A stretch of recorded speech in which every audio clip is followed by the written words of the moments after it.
Hello, my name is Marcus. I'm the compiler.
The hormones that you produce for me to hook with you disappear.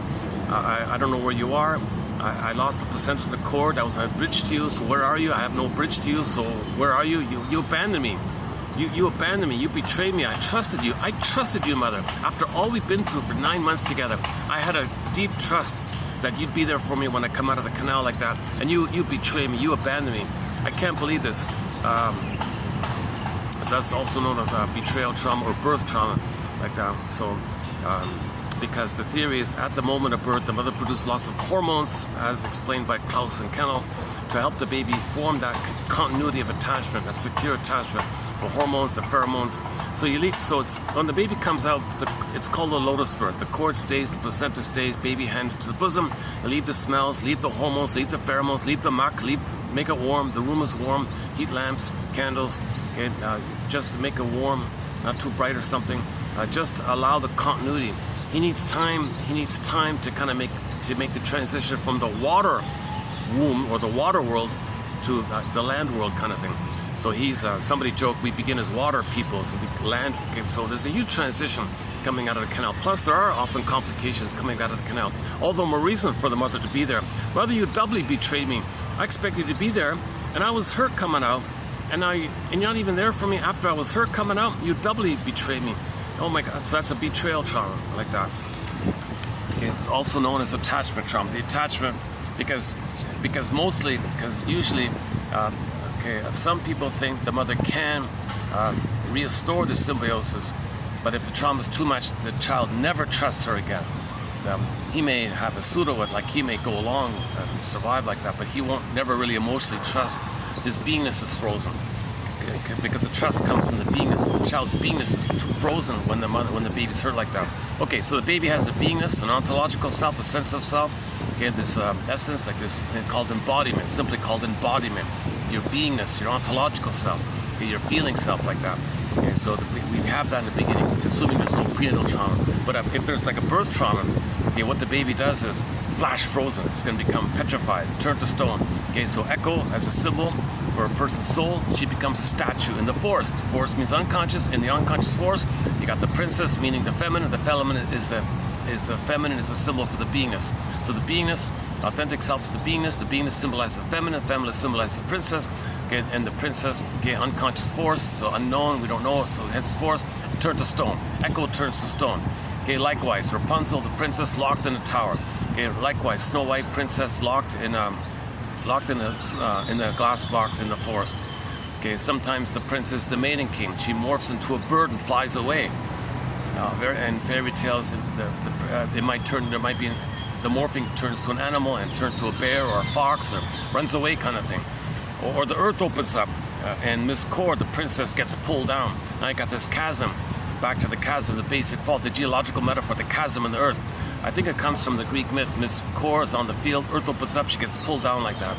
Go to the front cover of one of Marion Woodman's books, the one about the bridegroom or something. You see an image there, you see the hand pulling you see that one. It's a gruesome, scary image. It's just a metaphor that the beingness, okay, it's not going to be available to the person. So the beingness is deeply repressed, deep in the limbic system. It's known, it's recorded, but we're afraid to have a part of our life. So there's emptiness, there's a gap there, hence the gap. Emily Dickinson describes this phenomenon of the gap as the mercy of the pain is that there's a pain so utter, it swallows substance up, the soul gets zipped down, then the person goes in a swoon. That's the endorphins, the mercy numbing, kind of spongy like nummy kind of feeling. So the person's going to be a little bit in a bit of a trance. He'll go through the motions of life, sleepwalk through life. I feel like life is passing me by. Yes, he can function in life and all that, but he feels like inwardly his beingness, his ontological self, his authentic identity, you know, the gifts and the treasures of the uniqueness that you have when you have your beingness, the golden ball with your beingness, the golden ball goes down the well. Okay, and then now you don't have the primary feelings of pleasure, so you don't even really feel the blue jay of happiness, the bluebird of happiness comes from within, it's from the beingness. Okay, related to it is, okay, like inside out, the partner, the sadness. So sadness is okay. When there's a loss, you need sadness. So there needs to be an I there for the sadness. So you can mourn. It's a natural response to loss to mourn. So sadness is not pain. It's when you can't feel sadness, that's pain. Losing your beingness, that's pain. So if the beingness is not there, the person won't mourn losses, identify losses, admit losses, they won't process losses. That's complicated grief, aggravated grief, the derailment of the grief process. Okay, melancholia, pathological nostalgia, manic defenses. Okay, and then that'll also lead to pseudo-intimacy, obviously. When you admit the truth and you can face the reality with help and all that, your beingness comes, because in order to mourn, there needs to be an I there. I feel sad, there's got to be an I. So the sadness brings up the I, and the I allows you to feel sad. And then after the sadness, then joy comes back. All of the joy for which you pray is 100 tears away. So that's the key message of the Disney film Inside Out 1, that first sadness had to run the console. So joy and sadness got souped away, then you got the primitive stuff on the front, and then he wants joy and sadness back. So, but in order for joy to come back, first sadness has to come back, then joy can come back, kind of thing. When I say I mean like the anger, fear, disgust. That's like the survival, limbic, visceral sensation brain. We're talking about the feeling mind, the feeling brain, the main one, the mammalian. We live to the extent that we feel that golden ball area. If that golden ball goes down the well and the feeling self is frozen, then the life force is dedicated to the trauma of the belief that the baby thought he was going to be a goner because his mother was misattuned, malattuned, didn't meet the baby's needs. The baby thought he was going to be a goner. He was enraged, makes a picture of his rage, puts on the mother, thinks the mother's a monster, says, no, that's not my mother, hallucinates a goddess, engages in psychic splitting to cope with the situation. But he's in a survival kind of place, so he maintains splitting. Later on in the midlife audit, you resolve splitting by forgiving, understanding your mother, getting her story, you forgive her, and then you find the both and. When you find the both and, you realize that she's wounded, she's a person, but she didn't love you, but she could have. She's a wounded person. So you got to see your mother as like a human, wounded human being, a member of Homo Traumacus, and she's wounded when you get her story. So you got to put her on the couch, so to speak, analyze her, so to speak. Balcony exercise, try to observe objectively how your mother is a wounded woman, like a very wounded woman who didn't get her needs. She might even be like the wicked queen trapped in a mirror called narcissism, where she didn't get enough love to differentiate from the mother. She's still waiting for mother to see her so she can see herself, but the mother never saw her, so she's trapped in a mirror waiting and waiting. And in that time, babies think they're kings and gods, all about them. Mirror, mirror on the wall, who's it all about? Who's center stage? So if the mother's narcissism, she thinks it's all about her. And to get out of that, she needs mother to appear to see her so she can see herself the way she sees her. And then in that dynamic where she sees how the mother saw her, that facilitates being seen by someone who sees her, then that moves towards differentiation. But if the mother never got that, she's trapped in mirror, and she always feels entitled, center stage, all about her. So she can't, so in the fairy tale, right, the daughter came, what, I'm not the fairest, I'm not about me, it's got to be about the daughter, I can't handle that.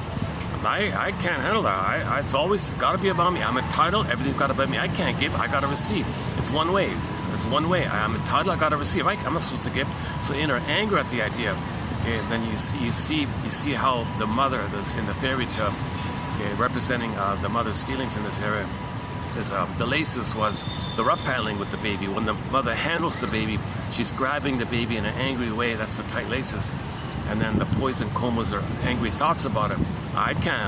Baby, you can't have needs. I'm center stage. You can't be center. I'm the fairest. I'm the greatest. Not you, baby. And then the poison apple. If there's cortisol in the breast milk, that's toxic milk. So condensation image, round, red. Okay. So the apple, like the nipple, and then the juiced, okay, the toxicity of the cortisol in the milk, kind of put it together with the nipples, you put it all together, you get the poison apple image. So in other words, the baby, when he's feeding, he's getting too much cortisol in the milk. He's toxic for him, hence the poison apple. It's not a physical thing, metaphor for interdynamics. So the mother doesn't want the child to have needs and have any kind of expectation on the mother, because the mother thinks that all of the supply, all of the attention should be about her, not about the baby. So she resents this. She'll keep the baby alive as a source of narcissistic supply for her. So she'll have a calculation. Well, I'll keep the baby alive, of course, because then she'll brainwash the baby, take care of her, serve her, meet her needs, don't let her feel alone, so she can feel center stage. It's all about her like that. And we see in sitcoms and films all the time where mothers sabotage their children's chances for happiness and success because they don't want to feel abandoned. They want to feel important. They want the kids to come to them so they feel important and it's about them somehow, something like that. Oops. Oh.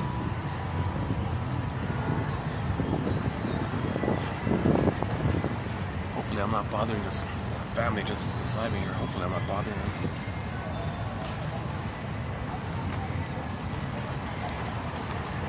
Luckily there's a breeze, so I might be able to hold out here. It's I don't know, I haven't checked, maybe 35, 36, like that, the heat, Sunday afternoon here. I'm in a little city park. It'll get busier as the afternoon goes on. I'll try to get an early start here. Okay, let's keep going. Unfortunately, the nice, the balcony, the penthouse balcony is taken, it's booked. In that building, I don't know if you can see it, is it showing up? In that wider building to the left, just under the roof, there's a balcony belonging to it's the smokers, believe it or not, it's the smokers section of an events area associated with the restaurant, I think. And once in a while, twice I've been able to use it, just twice so far. I try to get, okay, so not available today. You know what they're doing in there? Oh my God. They should have me as a guest speaker, oh my God. It's slightly related, actually. It's a conference about how to help people who are in emotional pain, psychic pain, psychological pain. It's actually a little bit related like that. But it's not the talking cure, it's not the analytic cure. They don't talk about, they don't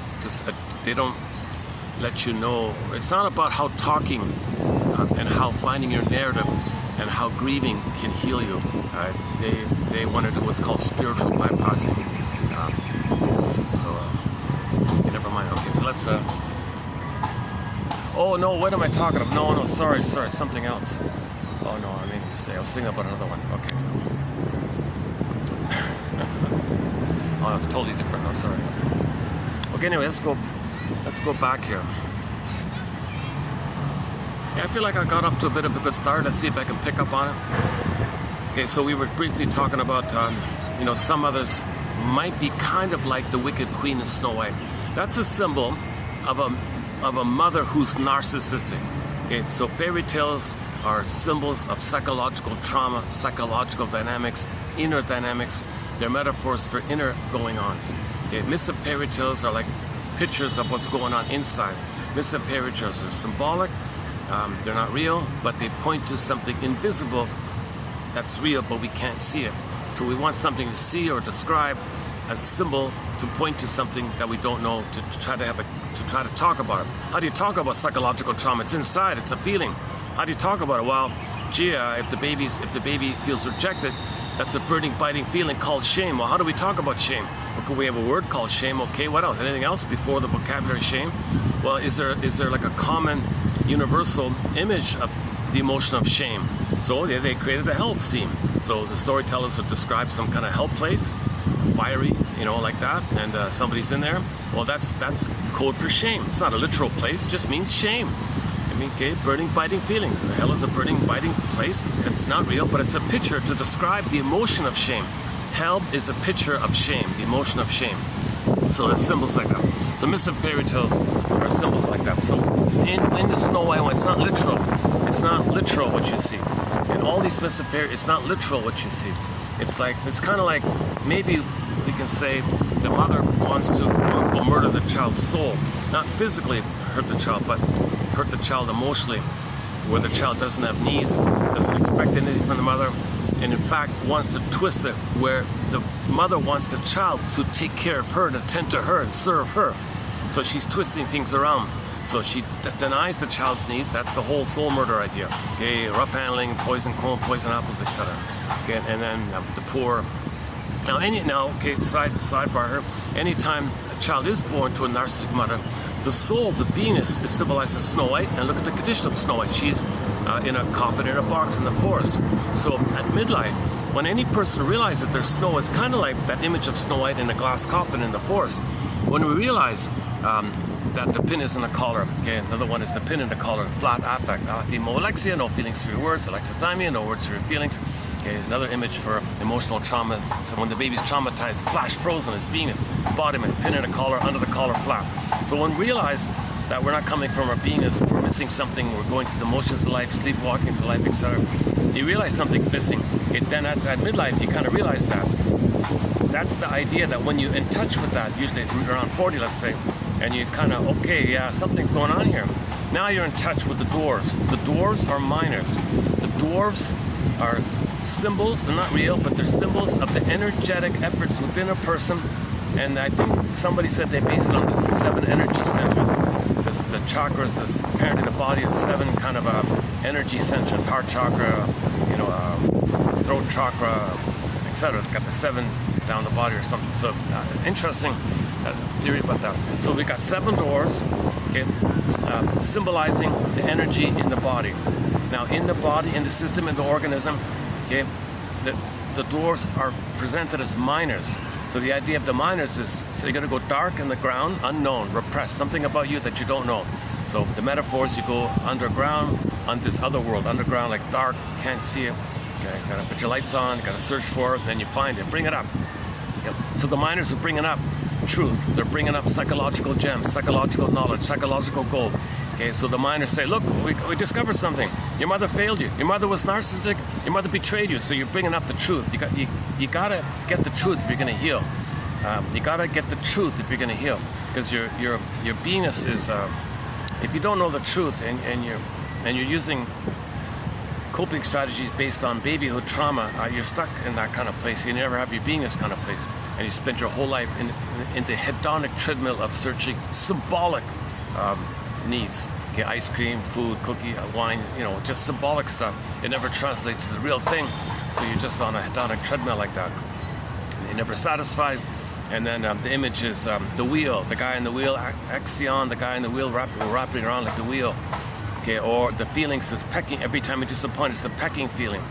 Okay, the other one is the Tantalus. Tantalus is in the water. Okay, hell, shame, water. Okay, well he's in hell, right? The Tantalus guy. Okay, there's a condensation here with Tantalus. So Tantalus in hell, that's the shame.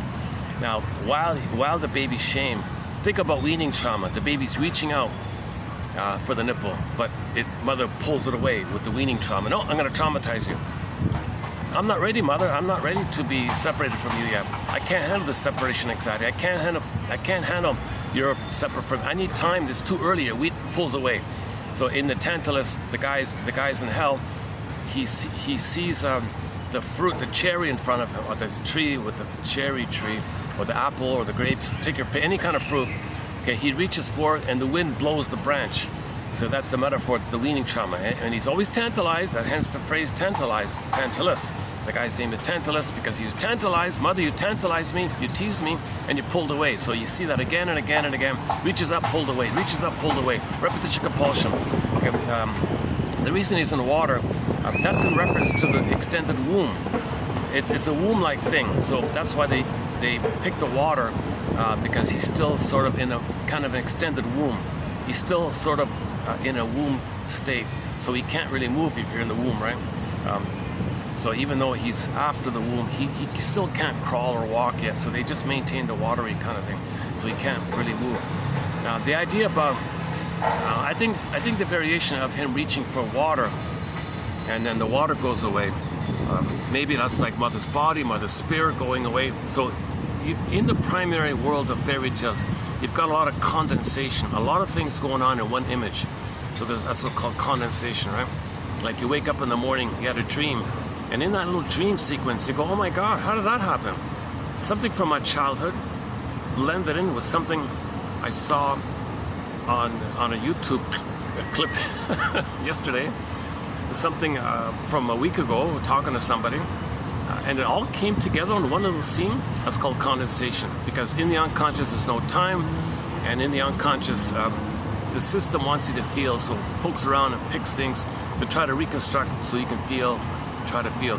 You're afraid to feel, so when you dream, it's helping you to feel. It's helping you to feel what you couldn't have felt.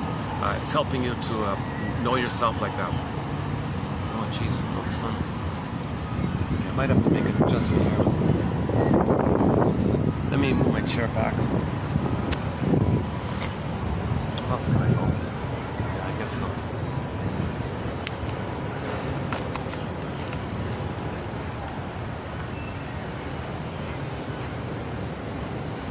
I'm really limited with choices here.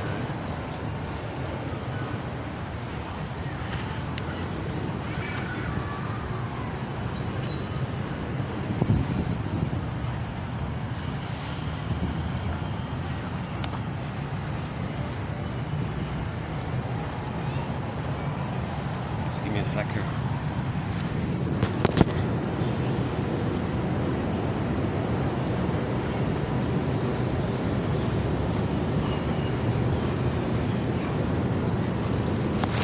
Friends of mine, Steve Perry.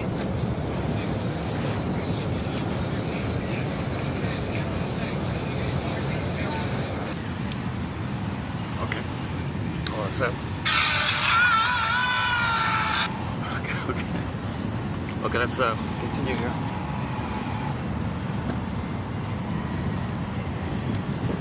So where were we? Yeah, so myths and fairy tales, they're primary process. It's not like conscious regular reality, right? It's primary. It's the mentation in the mind before the age of 3, basically. It's wild like that. No time, things, no real place even. They say there's no contradiction because if there's no time, what's the reference? So it is what is in that moment. Poof, that moment is what it is. So how do you contradict, right? Things can morph, shapeshift, twist. So this is where later on, people are able, when people are traumatized, the more people are traumatized at that place, the more they come from that place. So you'll see that with people who are very good con people, or very good people, people are very good with duplicity and flim-flammery and that kind of thing. You can't catch them because you said that. They said Grotstein describes the primary mentation as a magic mirror almost. Hall of mirrors, house of mirrors, catch me if you can, now you see me, now you don't, kind of thing. Did you mean that? No, he's over there. You look there in the mirror, he's over there already. There's a common trick is to fool people because they're in survival, right? They're just trying to survive. They can't reveal a feeling, can't reveal anything about the beingness because they're just trying to survive.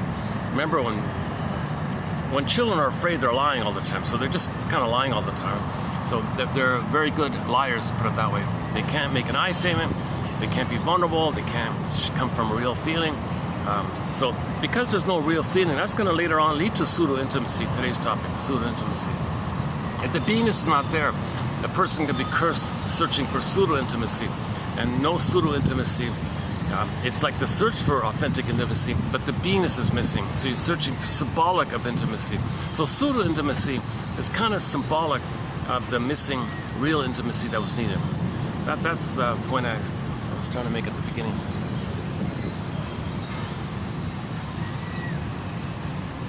And so when real needs are not met, you look for symbols, right?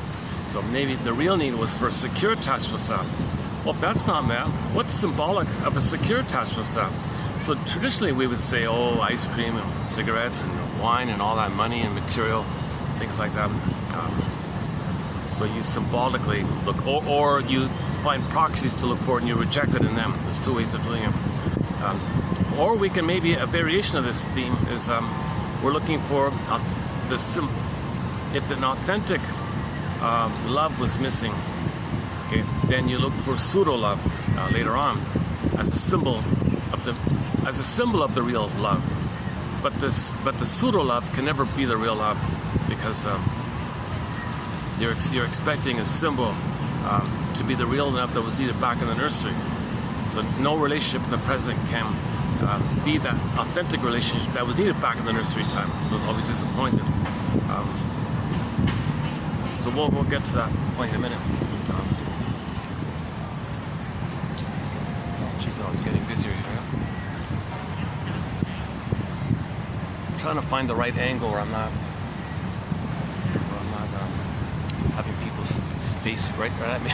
It's hard to do this in a public park here. There aren't many shade. Like there's not much shady spots, right?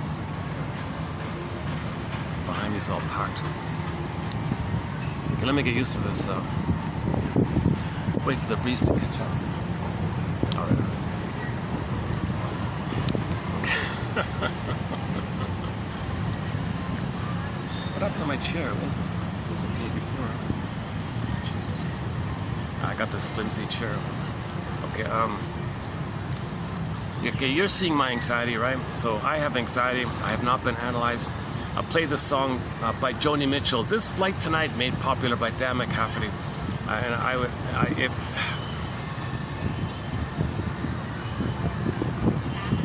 I would get on this flight tonight if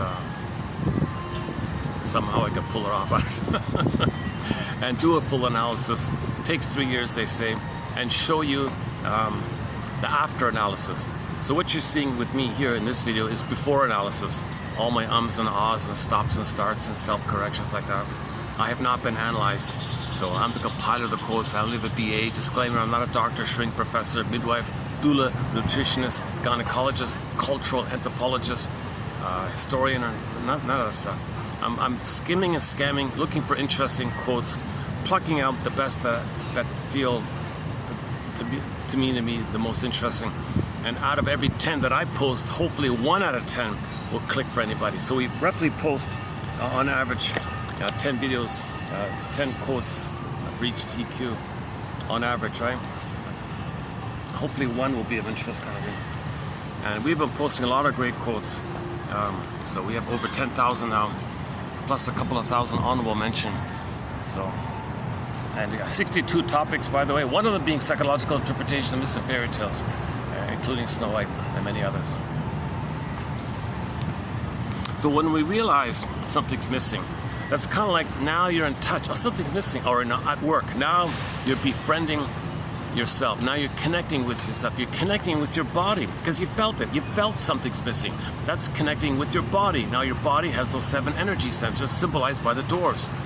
So now you're in touch with yourself. You're in touch with your body. Okay, and now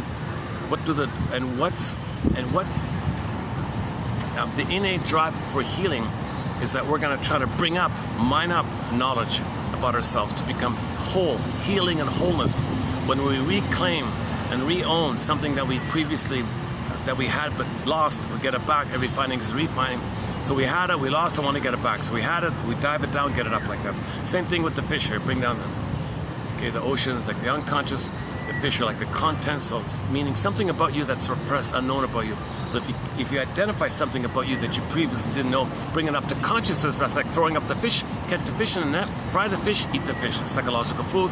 That's called re-assimilating, re-owning, reclaiming. It's mine, it's me. I didn't know it was me. Now it's mine, I'll own it. That's like owning something about yourself that you previously denied because you were afraid to know. Okay, so similar with the rampions and the Rapunzel, the radishes, the rampions, the Rapunzels, and then the princess would eat the radishes like that. The radishes look like carrots, they're under the ground, you pull it up like that. So something unknown about ourselves.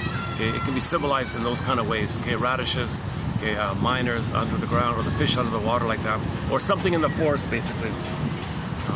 Anything you get back from the forest, a similar idea, and then you bring it to the land kind of thing, air of consciousness. So a good image for this is when you study defense mechanisms, okay, projective identification with the aggressor, okay, that's called the Faust complex, the Faustian deal, the Faustian bargain, the Faustian pact, called identification with the aggressor, okay, reaction formation, yesterday briefly mentioned, and a few others. When you study defense mechanism, the image of this trickery is called the rabbit, hare rabbit, bear rabbit. Was it Anansi as well? I gotta look up Anansi. I forgot about Anansi. Was Anansi a rabbit? I forgot. Was Anansi? What was Anansi? For Pete's sakes. I'm not online here, unfortunately. I can't look it up. Okay, anyways, traditionally, if the rabbit was a symbol of maneuvers of the mind, operations of the mind, defense mechanisms, things going on in the mind, bouncing around like a rabbit, I guess. So when you study defense mechanisms, in one fairy tale, poof, there's the duck.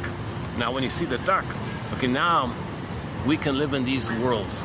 We live in 2 worlds. The duck can live in the 2 worlds. He can walk on land, and he can live in the 2 worlds. He can live in he can bring up unconscious material, bring it up to consciousness, and assimilate it, walk on land, okay? So unconscious to conscious. Okay, the land, walking on land, and the air, that's conscious, and under the water, it's unconscious. We can live in these 2 worlds, bring up into consciousness what was unconscious. The duck can go down, bring up the fish, eat the fish, walk on land.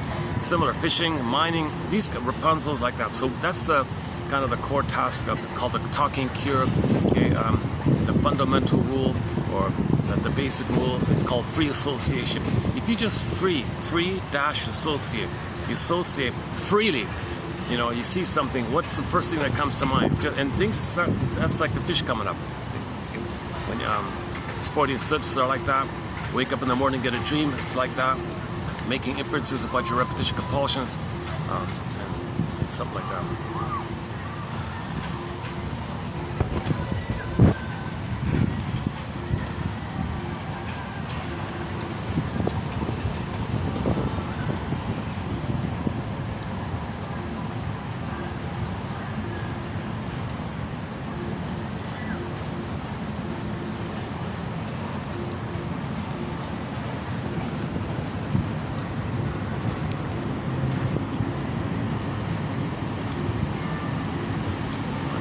Taking a photo of me, Jesus Christ.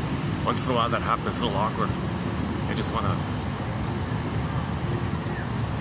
show the environment or something. Hold on a second. Wish I could block it or something.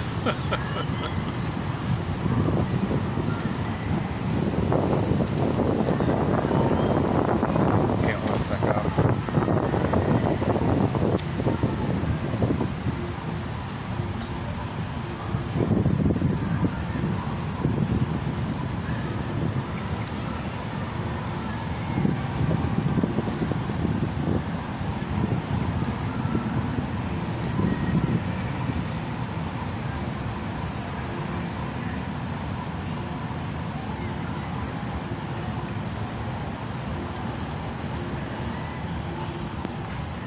So everything's love or a cry for love, right?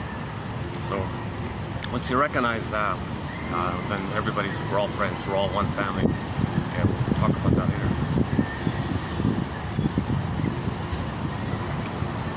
Okay, so the basic opening premise here is we had our beingness called the ontological self, the feeling self, okay, the beingness called embodiment. You're embodied, like whoa, you're embodied, you hum. Feel alive. That's why we love animals and cats and things and dogs and all, because they're embodied. They're humming. They're warm blood. They're humming. Their bodies are alive. You know, the purrs and the hums, and you know, it's a little bit flat. It's usually flat with people, right? So that's called the golden projection. Something that's supposed to be part of our goal, but it's bare. Maybe the golden ball went down the well. So when the golden ball goes down the well, it's kind of like, it's called projection. It's repressed. Well, how do we know it's repressed? Well, we admire the embodiment of animals or healthy people or something. If somebody's embodied, somebody looks kind of embodied, not like aggressive or too tense or something. Steroid, I don't mean like that. Like embodiment, you might kind of you feel drawn to it like that. I'm noticing that myself. I've started to watch the Newlywed Game just quickly. I've never watched any game shows. Give me a break. But I just discovered the Newlywed Game. That's a fun show, and you got 4 couples, and you know they have to guess what their partner would say in different questions like that. Anyways, you see 4 couples in each episode, and once in a while you'll see a warm, very embodied kind of couple who have a open, intellectual, open, warm-hearted communication. They're honest and they can communicate, and they have that kind of rapport, and you root for them. I notice people are cheering for them, they're rooting for them, and one couple was losing in the points at the end. They caught up and won the game. I think I was in tears with that one. So you kind of you see it like that. The rest, there's a lot of pseudo intimacy. Oh, they give the appearance that they're happy or something, but there's a lot of clues all throughout that there's something wrong, there's something seething, a lot of complaints going on. Yeah, I don't want to be too graphic. It's a very explicit, very open, intimate discussion about people's love life and all that. And, you kind of see something covert, kind of.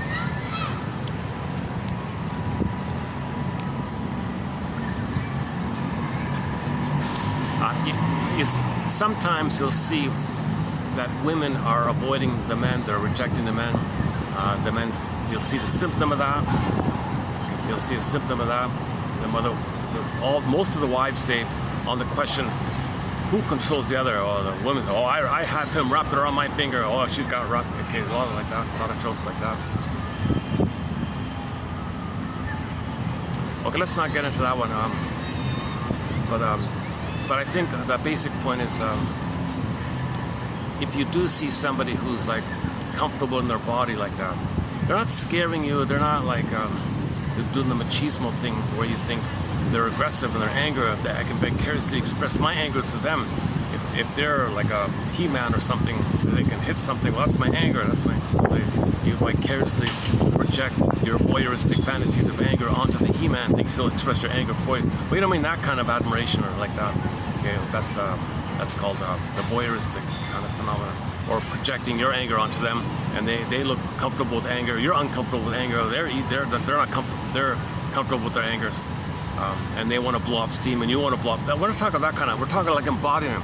It's a calmer quality. It's a sense of beingness like that, and so that's why the cats and things. Like I see a stray cat, I immediately, oh my God, a stray cat. Hey, come on, can I relate to you?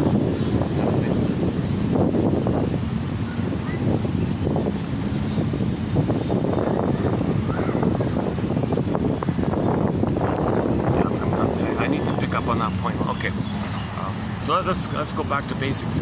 So the image of trauma, attachment trauma, is that a symbol of the beingness is a princess. The princess is locked away, okay, Snow White, Rapunzel, etc. Now you got this feeling of emptiness, the chasm, the basic vault, get the geological metaphor, the basic vault, then the swoon. So you can't step there. You can't, like, where's your beingness? You can't even have your beingness. You got to go around it, across it, the true swoon around it. That's all psychic pain, and you're frozen there. That means, if you don't have your beingness, you're missing the quote-unquote more human side of being human, of affection and gratitude, empathy, and mutual relating, and intimacy, and authentic attachment, person to person, like that. Okay. So for more on this point, read Masters' book, The Search for the Real Self. He's got the list of 10 capacities of the real self. So the real self is a part of the self, meaning it's part of the beingness. And when you have your beingness, there's capacities from the beingness. Those capacities include things like knowing what's unique about you, which when you express, that's called meaning, a path of heart, the blue jay of happiness, okay, meaning and pleasure like that, path of heart. Because when you express your uniqueness, that's our individuality, that's our self-agency, that's what's unique about us, that gives us the pleasure. Expressing what's unique about ourselves, what's authentic about ourselves, okay, that's the pleasure like that. That's one basic capacity. When you have your beingness, that means your mother soothed you. If your mother soothed you as a baby, you can soothe yourself. So in the beingness, you can soothe yourself. Okay? You can enjoy the present. You don't got to see the present as a battle of the past into the present and try to resolve the battle in the past by symbolically doing it in the present, but the symbol is in the past, so you're not transferred past to the present. You can enjoy the present. See, with trauma, it's unresolved, it's unfinished, and everything's frozen, and you can't have your beingness to love life in the present, so you're stuck in the past. Yes, materially you function in life, you go through the motions of life, you get 10 PhDs, 10 medals, 10 awards.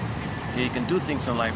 Okay, so again, pin in the collar, right? So you can see, but you don't feel. Okay, another variation of the Snow White in the coffin image is, in one version, she's awake. Snow White's awake, so she can see through the glass, but she can't feel through the glass. You don't touch, no emotional touching, but she can see through. Okay, the metaphor means she can function in the world, but she's not really feeling in the world. Similar idea.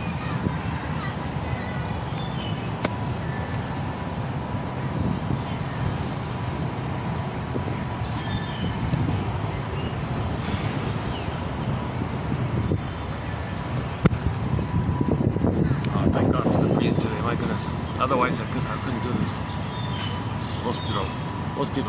Half the people are lying down.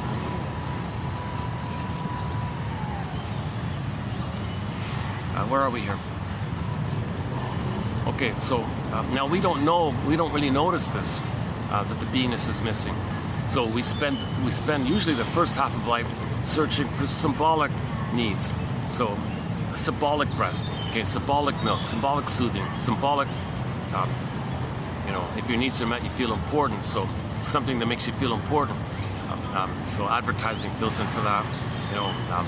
Run to the New Age store, buy a crystal. That's the transformative, powerful. See, people with the New Age people would describe the crystal as having these incredible powers to make you think that the breast mother is an incredible source power for the baby, and you're transforming and growing, transformative and growing. That's called the transformative object. The crystal is the transformative object. Run to the New Age store, buy a crystal, hold the crystal, and they think you're gonna grow and like that. So you're looking for symbols. The crystal is a symbol of the breast. It's not the breast. So you're looking for something symbolic. Disappointed. Buy another crystal. Disappointed. Another disappointed. So the person has 1,000 crystals. Disappointed. Or some alternative symbol. No symbol of what was needed translates to you receiving what you needed back in the nursery, because there is time. No time machines. It doesn't work. So in the first half, we're on this hedonic treadmill. Okay. Now, when we search for symbolic love, okay, there's two ways. There's the benign way, like the crystal kind of thing, or the more disturbed way is in relationships where you see others as you, vulnerable, wanting something, and you reject them, you hate them, you say bad things about them, you insult them, you find something wrong with them, make insulting jokes about them. Okay, that's you. That's you. So you see you onto someone else. That person being you wants love, how you want her love. You don't know it, so find a proxy to want love, and you reject them because you crossed over with the Faustian deal, and you reject yourself. So when the mother rejects the baby, if there's too much pain, to salvage a crumb, a remnant of identity. He says, "Mother, I gotta have some identity here. You're taking away everything from me. Okay, I'll make the deal. I'll make this deal with you, Mother. You shame me, I'll shame myself. Okay? Now at least I did it." So he saved some identity like this. So now he's gonna go through life rejecting himself to have a connection to the mother. So he gets an identity, he gets a connection to the mother, and he gets the hope that he's gonna mirror the mother. So he gets this. He pays a huge cost because he can't have this beingness anymore. So he's got to shame himself, reject himself, but at least he did it. That's the Faustian deal. He gets that power like that, but he sells a soul. Huge price, of course. So he goes to life with that kind of imprint, like memory loop or something. Now, it's too painful to always know and feel that mother hurt you, and now you're hurting yourself to boot. So when something's denied and you project it onto someone else. Now, when you see someone else as you, okay, needing love or wanting love, okay, then you can repeat it onto yourself, and you minimize the pain called externalization. If someone is you and you reject them, that minimizes the pain or denies the pain that you're rejecting yourself. So you're trying to find a way to escape from the pain. So you project it onto someone else, reject them, because you're rejecting yourself, so you reject them to make you unaware that you're rejecting yourself. To make you unaware that you're rejecting yourself, you reject someone else to distract you. That's called externalized. Your mind, your attention is out like that, so you don't face it within. That's called repression. Repression, you bury it. Now, the more you bury, the more you project, it might get to the point where you want to goad people, prod people, and entice people to display some signs of no goodness because you're no good. And say, aha, gotcha. And then, so now you're invested into seeing. That's to repress more. Okay, the next one is prejudice. Okay, the next one is the scapegoating. Okay, that's all repression. It doesn't go away. I like that. Oh.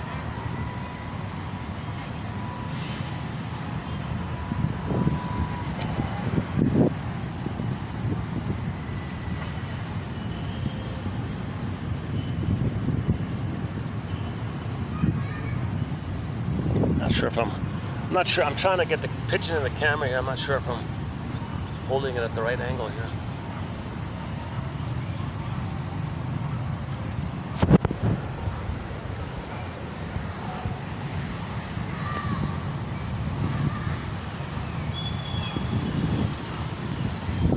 Jesus Christ. Oh, let's not get this. Oh, there's a teenage couple. Are they in the camera? I hope not. Oh, Jesus Christ. Let me make an adjustment.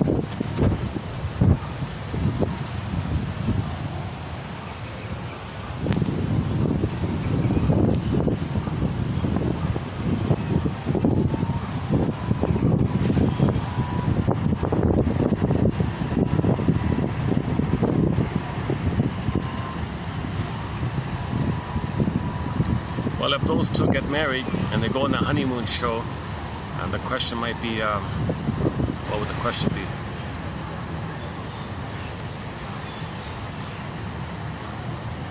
You know, they would ask questions like, on your first,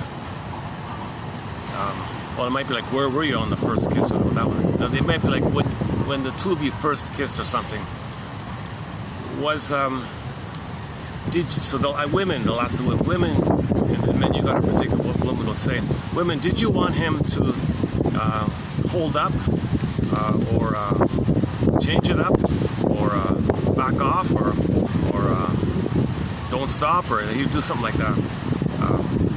So she would give her authentic answer, and then the men would have to guess how she would answer, and there's often a little comedy around that.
Where are we here?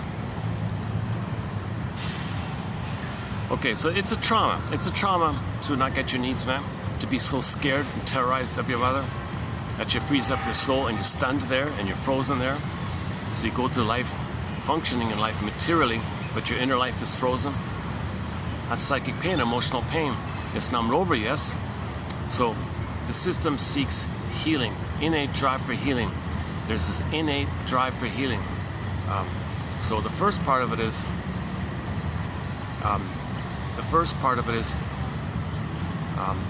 the 45 record.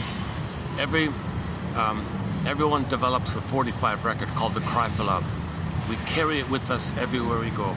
Every time there's a turntable or a new situation, we play that tune. We spin off that only tune, that original need called the cry for love.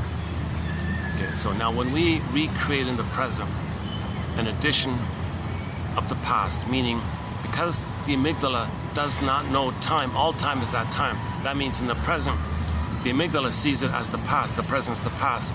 So sometimes we call the present, the presenting past, or the presented past. And in the present, we're going to symbolically act out, symbolically recreate some mirage of the past. The amygdala sees all time as that time. Okay, so this is also known as the compulsion to repeat. Due to this compulsion to repeat, we transfer the past to the present and act it out, symbolically act out. That's called transference acting out, where we're not seeing the present for what it is. We're just using the present as a dream that we're still in the past. So we're not really seeing the present in reality too much, aside from what it materially is.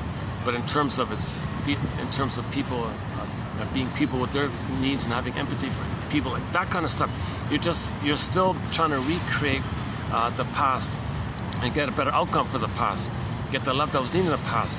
So if the baby has repetition compulsion, when there's trauma, we repeat, mother, I need your love, ouch, no. Mother, I need your love, ouch, no. It's too painful like this. It's going on spinning like this, okay, called repetition compulsion. Okay. So that means when he repeats, and there is time, the present's not the past, so in the present he's searching for something symbolic of the past, thinking he's still in the past. So we don't even know this symbolic, we don't even know why we're driving, why we're reaching for this ice cream. Mother sweetness in the past? Oh my God, seriously? See, when real needs are met, you don't need cookies and you don't need emotional eating. You're not going to be an overeater or drinker or smoker or things like that when real needs are met. It's when real needs are unmet, then you search for these things.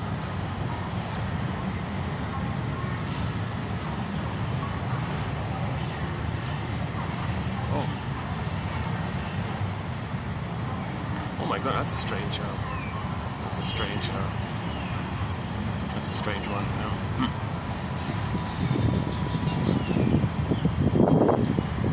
Anne Teachworth reports in her book, Why We Pick the Mates We Do, that most of the couples that come to her for help are the opposites, like opposites attract.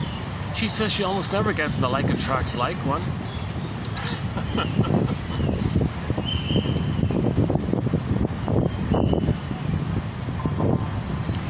That warm-hearted couple I saw in the Newlywed Game, they were distinct, they were unique, but they were both intelligent and healthy. So in that sense, there's a bit of a like attracts like, but they were different. But what healthy people are all alike, kind of thing, right? So even though they're a little different, but there's a likeness when people are healthy, right?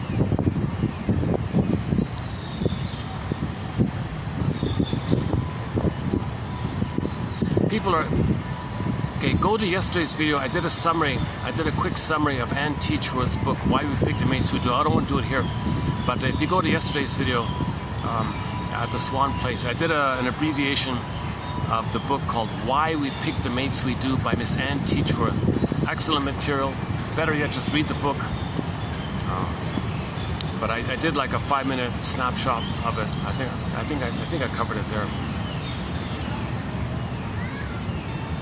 As above, so below. So your marriage in the present is going to reflect your memories with your parents, the imprint, the couple imprint.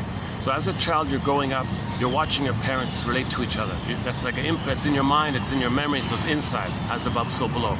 So in the below, in the mind, you have memories of your parents relating to themselves. So when you grow up, okay, you're gonna like role model after one of your parents. Be like one of those parents basically, and find a partner to play the other role. So usually if the firstborn's a girl, when she grows up, she'll take after the father, so to speak, and choose a man like the mother and recreate in her marriage in the present a reflection of the inner print, as above, so below. If the firstborn is a boy, okay, usually he grows up and he's going to choose how his mother chose, meaning he'll marry a woman like the father.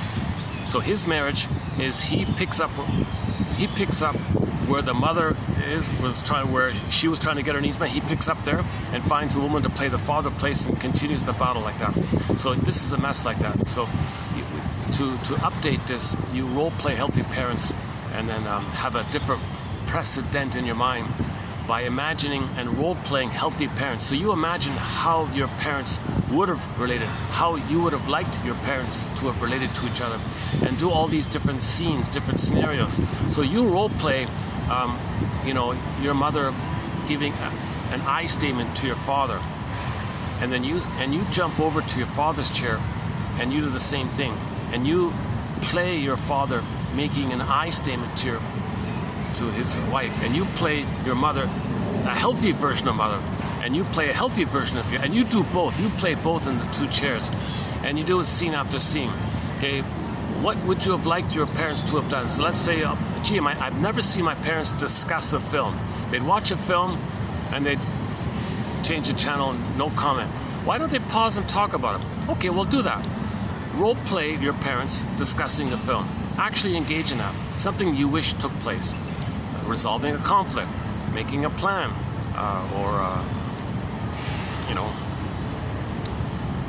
whatever you think would have been good to have seen your parents do when you were a child. Role play that now, and you do that for several months. And so she does it on her end with the help of the counselor. He does it on his end with the help of a counselor like that. And that couple will create in the present a reflection of that healthier new precedent that they're creating in their thoughts via the role play exercise. Okay, so that point was discussed back then. Hopefully I didn't get them in the camera, geez. Okay, where are we here? Okay, again, Anne Teachworth's book, Why We Pick the Mates We Do. Excellent book. So the couple went to the counselor. Dear counselor, please teach us how to communicate with each other. She never listens. She never listens. Nothing I do is good enough. She never listens. She doesn't listen. We're always fighting. How do we communicate with each other? Oh no, I'm not going to do that. No? Sorry, no way. I'm not going to fall into that mess. You got magic mirrors. She's got a magic mirror. Forget it. What do we do here? Well, you, sir, I'll see you on Monday. Okay? You, ma'am, I'll see you on Tuesday. Okay. Then on Monday he comes. Oh, I see it. So I'm going to role play with you and practice. Oh no, it's not. I'm not going to play your wife or something like that. I'm not going to practice it. No, we're going to address the ghosts in your head, the memory of your parents in your head. We're going to address the imprint in your head because you're recreating from the imprint. You got a faulty imprint, a painful memory of dysfunctional parents, which you're recreating because it's unfinished business. You recreate to remember it, to pick up, because you're frozen there. So we need an alternative mind in your mind. We need an alternative interaction in your mind. So I'm going to get you to role play healthy parents. Oh, I see. That's how it works. And then she does the same thing.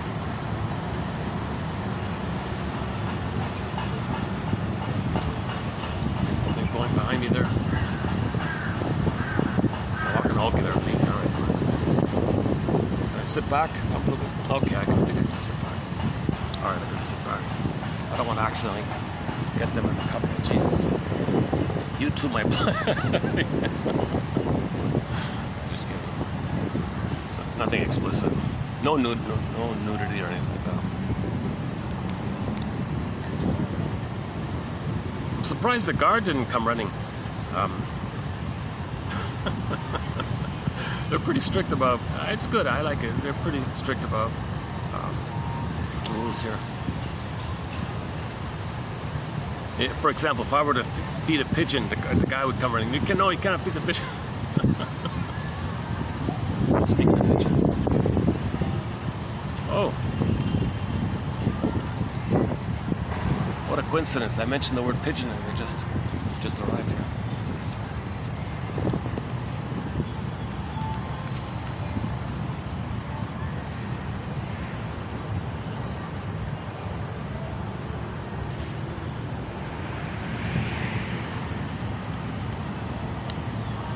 So Paul Libby-Russell explains it best. Go to TQ 2119, repetition compulsion. He says, think of them as synonymous.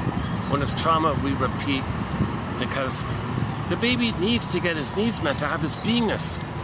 If his needs were not met, he can't have his beingness. He wants his beingness. So life force is object seeking. All of the baby's energy, drive, desire, passion, constant craving, all of his efforts are to find mother and have that relationship called a secure attachment style. If that's failed, the need's still there. It's frozen, but the need's still there. The wish and the fear, but there's pain, but the need's still there. He's got to repeat. So when he repeats, it's going to be dysfunctional, meaning he's still hoping to get mother's love in the past, in the present with others.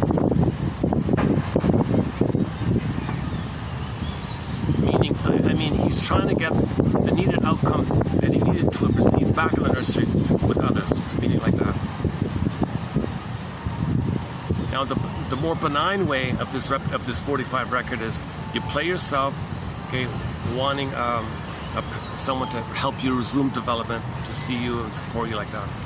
Okay, that's the more benign way. That's because you're traumatized post 18 months. But if the trauma is prior to 18 months, okay, 18 months, that's when the narcissism, you're a little king and a god, that narcissism is up until 18 months. So if you're traumatized prior to 18 months, that's where the crossover in the Faustian deal takes place. So if the trauma takes place prior to 18 months, then in new situations, okay, they cry for love, they say no to themselves. Okay, too painful. So at the same time, on another level, they see someone else as them crying for love and they say no to them. That makes them unaware that they're shaming themselves. Okay, at the same time, again, on another level, since they are angry at the mother, the one they just shamed, who was them, the one, because they have fusion, self and other are fused, so they feel no good, mother's dangerous. Okay, so that means the one they shamed is no good and dangerous. So after they shame their soul on someone else who plays their soul, flip, poof, there's their mother who's dangerous. Now they express their anger at the mother onto the person the president just shamed who just played them. That's perverse stuff. It's more disturbed like that. But they're addicted. They're addicted. This Schadenfreude, this shrinks call it perversion of thought or perverse thinking or disturbed thinking. Other people are you and you're going to shame them. And the one you just shamed, you think your mother hurting you, and I'm going to express your hate like that on the one you just shamed. Oh my God, you're way out. This is, some people call it secret psychotic thinking or something, perverse thinking, disturbed thinking. No one's got the proper term for this. I don't think. They don't look delusional. They don't look schizophrenic. They don't look mad or something, because the cortex is there to provide cover and camouflage and excuses and rationalizations and cloaks and appearances and smooth talk and tricky rhetoric and smooth talk and deceptive talk or red herrings and distract you and straw man and equivocations and just confuse you. If they confuse you, you think they're the authority. If they scare you, you think they're the authority. So they're a master of, the cortex is now just the PR for the person. The cortex just is being misused, and all it does is create lies to repress the pain, to make you unaware of this, because you got this need to get mother's love. You don't want to know it. It's too painful to know it. You don't want others to know it because it'll bring it to your attention. So you got to fool yourself and others through flim-flammery and duplicity. So they're master liars like that. They cover up like that. They make excuses, and they got to believe the excuse, and they got to forcefully believe the excuse.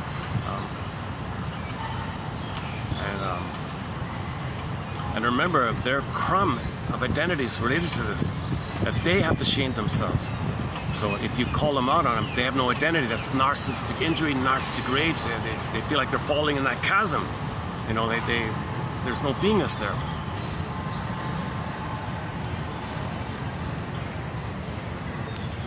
They can't do it, so that's why they're going to be so manic and desperate, obviously. And then you got it's on a spectrum, different degrees, obviously. So babies shouldn't. It's really synonymous with us being homotraumic, that most babies are being put into the situation where they can't run away from an abusive mother. They can't fight and control the abusive mother. Why are babies being put into a situation where their needs are not met? They can't run away, look for another mother. They can't fight with the mother to control her, to make her be a loving mother or something like that.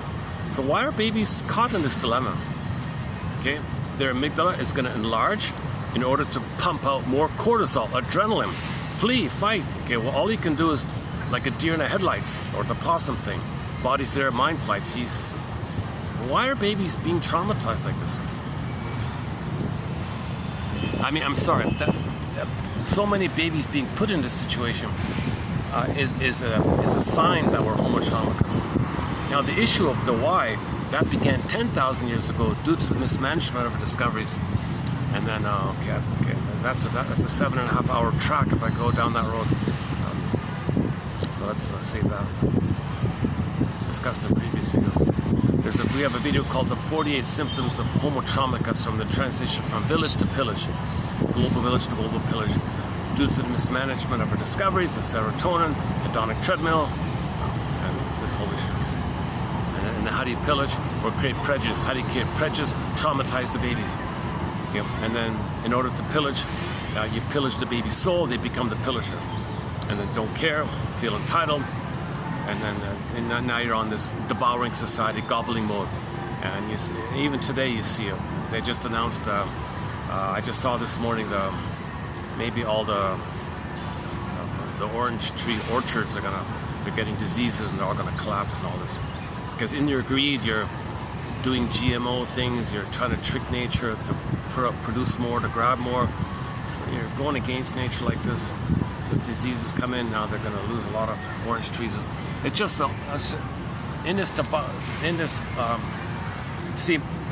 this kind of devouring like quality, okay, that means when you're gobbling something, it's symbol of mother.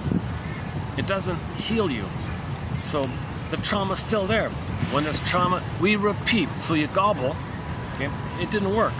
But the trauma's still there. As long as the trauma's still there, as long as we don't process our trauma, mourn our losses, we're gonna do symbolic gobbling.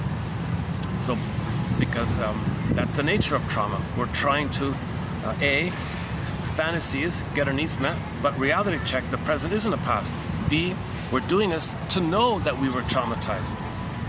The positive intention, if we can say that, is if we're repeating, it's an attempt for us to remember what had happened. Memory repeating, working through. Okay, so when we don't remember the trauma, okay, it's recorded in the body system, and then we recreate it. But we're not conscious of it. It's called the unthought known, the scarecrow, the guy has no brain. So when we repeat, we're meant to be a detective. We're meant to be a psychological detective, psychological archaeologist, psychological emotional detective. When we repeat, we want to make the idea is to guess around and try to be a detective by making inferences. Making inferences. Can I make the inference here that what I'm doing is a repetition of the past? Can I make the inference, for example, that if I'm always being disappointed, that I was disappointed? Or if I'm always disappointing others, that's because they're me and I'm the mother who disappointed me. Can I make these kind of inferences? Can I find some way to put words, okay, narrative medicine, that's what all these quotes are about, okay, can I kind of make conscious, okay, duck swims in the water, flies in the air, fish comes up, okay, pull up the rampions, can I make conscious, okay, what I'm doing? Because you're doing it, but you're unconscious. If you're still unconscious, you're going to do it again and again and again. When we become conscious, okay, we start to heal. Okay, the goal is to make it conscious, because when you're conscious, okay, the amygdala shrinks. The seahorse in the brain called the hippocampus, which is responsible for time, context, okay, is linear time and context and narrative and story. That means you're allowed to recognize, oh, the past is the past, the present is the present, the present is not the past. Oh, okay, the ghost can be laid to rest. You can settle that in. The ghost becomes an ancestor, serves you like that, and you can be in the present. So you want to be in the present. In order to be in the present, you need a beingness. To get the beingness, you got to know the story, which helps you to mourn to get you your beingness. The mourning image is the firebird, the phoenix. You hop in the back of the firebird, you ride the firebird. Okay, so yesterday also we ran through sort of the core tasks. You got to upgrade either or thinking, get it to both and thinking. Both and thinking, the third side of the coin thinking, vertical thinking, three-dimensional thinking, broader thinking, two sides thinking. You got to see your mother as a human who's wounded, not as a goddess or demon. That's sort of the background of it. But okay, so when you do the balcony exercise and see your mother as a wounded person, then you can face the truth that she failed you and didn't love you because she's a wounded human.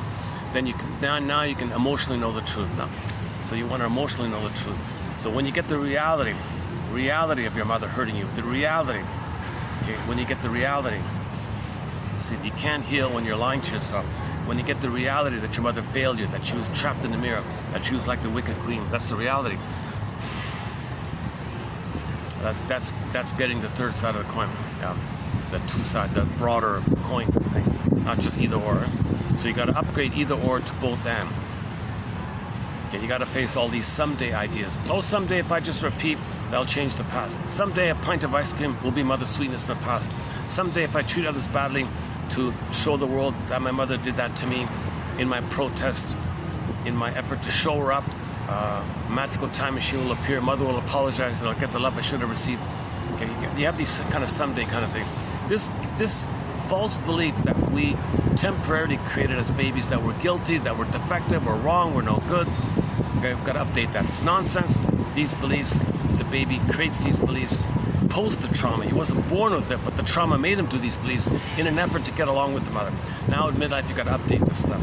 We're not guilty, we're not bad like that. After the trauma, we think we're bad because we've got to think the mother's good to survive, and because of the pain we're in, we conclude we're bad because we feel if we're in pain, we're being punished. If we do something wrong, mother didn't meet our needs. Are we defective? Shame, identity, wrong, guilt. Tried to save the mother, couldn't save the mother, failed. Did you save the mother? No, guilty. Oh my God, we got to update this kind of thing. Okay? It's not no baby's job or due or responsibility or obligation to save a mother. Isn't it bittersweet that we try to do so? Says the Twilight Zone. Go to the Twilight Zone episode. Isn't it bittersweet that we try to save our parents, even they're long gone, and you're only saving a memory of them? You're still trying to save your parents, even though they're 6 feet under. You're still trying to save them. Isn't it bittersweet? Like that?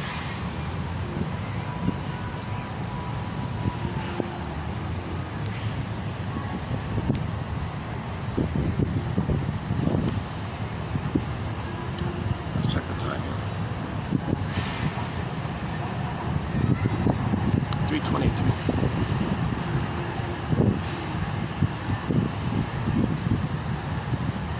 This is one of these videos, because I'm dealing with the heat, it feels like I've been here for hours and hours, but I've only been here for an hour and a half, right?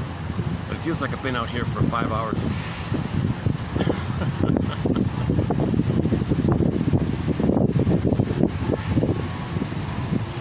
Maybe we'll just take a small break here.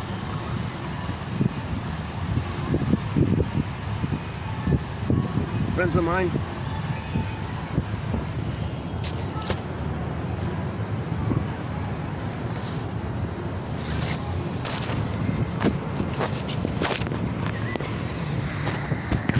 here.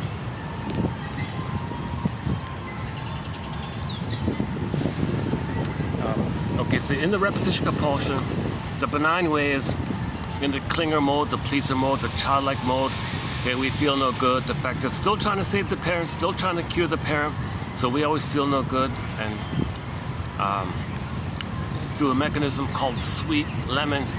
Oh, they're not sour, they're sweet, but we're still, so we deny that the other person might be hurting us, because we have the template of I'm not okay, you're okay. So that's kind of benign like that, right? They expect too much from others. No one can be the good parent that they needed back in that phase of development.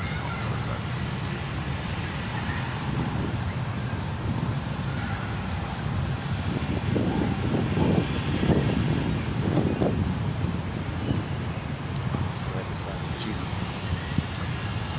I get it. There aren't too many shady spots here. Jesus. Uh-oh. I think I see right behind me. Jesus. One second. Might have to move.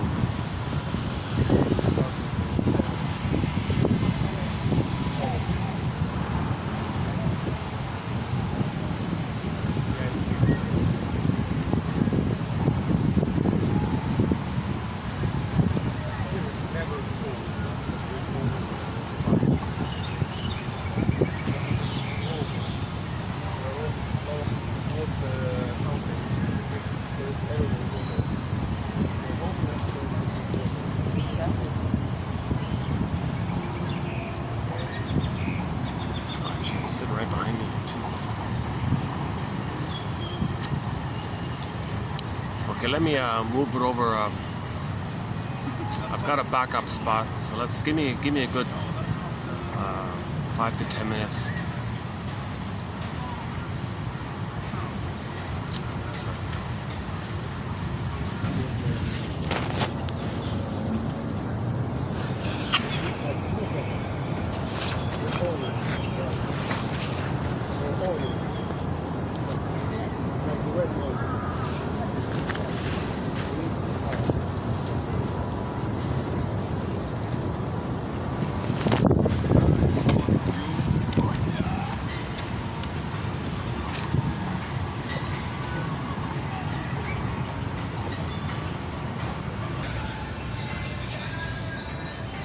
Try to continue here.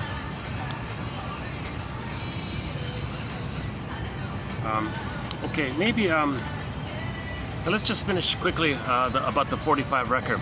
A very important metaphor in our collection here by one of our mentors, Edmund Berger. Every neurotic is so neurotic. Of course, if we're not enjoying the present for the present, and we're just struggling with this unresolved battle in the nursery, and just bringing it to the present, thinking we're in the past, we're not making sense, like that. So that's neurotic, okay, to do such a thing. It's normal to be in the present, to have empathy and love and a mutual relating in the present. All one big family. Reality check here, like this. Let's use our intelligence.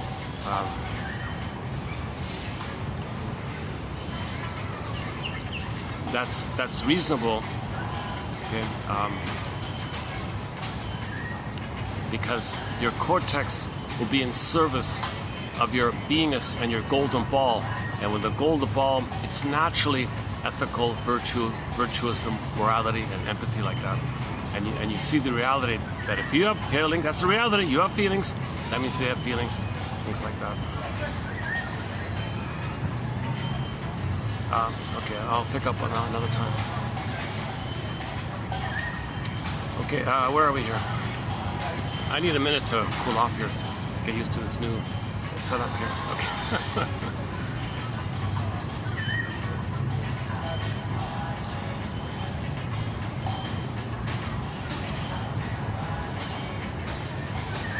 Actually, one quote I saw this morning was, I don't use this phrase, but yeah, let's not use it. Okay. Some authors have a very dramatic phrase associated with pseudo-intimacy. So let's build up to that maybe. Okay, so every neurotic is a music enthusiast, but he only has one record, it's 45. He carries it with him everywhere he goes. Every time he sees a turntable with never-ending fiery ardor, Berger says, okay, that's a compulsion. Hot pie, mother, are you there? Compulsion. Never-ending fiery ardor. He's got to get mother's love. He's angry. Oh, mother. He plays his only tune. He plays that record, meaning in a new situation, he's going to reel off, play that tune in the present. That's the past. The past, I cry for love. Mother said no.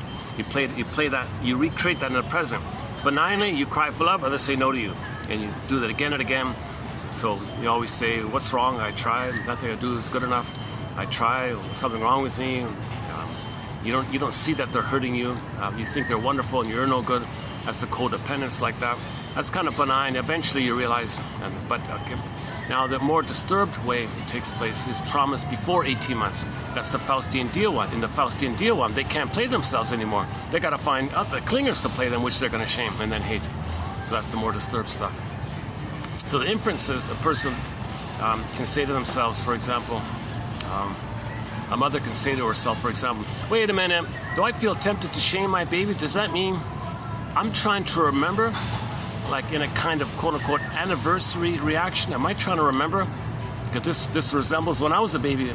Mother, this situation of me having a baby, she says, this reminds me, well, once upon a time I was a baby and I had a mother. Now I'm playing the mother's side. This baby reminds me back to anniversary reaction. Wait a minute, am I tempted to shame my own baby? Is that for me to remember that when I was a baby, my mother shamed me? So that's the idea of making the inference, of making the unconscious conscious. You make the inference because we repeat to try to remember. We repeat to remember. If the mother can remember and go, oh my God, I'm sorry, baby. Okay, then we heal intergenerational trauma, the transmission of trauma. All the mother has to do is make the inference, be a detective. Okay, just ask herself the question, am I tempted to shame my own baby, to reject my own baby? Is that for me? Is that me telling me? Is that some memory in me coming up in me? My unconscious self telling my conscious self, hey, that's what happened to you.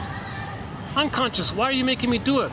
I don't have words. You've got the words. You got to put words to it. I only have behavior. You got to put the words to it. If you put the words to it, I won't need to behave it if you got the words for it, because the words will symbolize, process, assimilate, metabolize, recognize.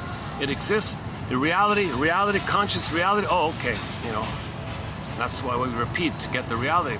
If we don't know, if we can't admit the truth, we just keep repeating until we're willing to say, oh my God, why am I repeating this?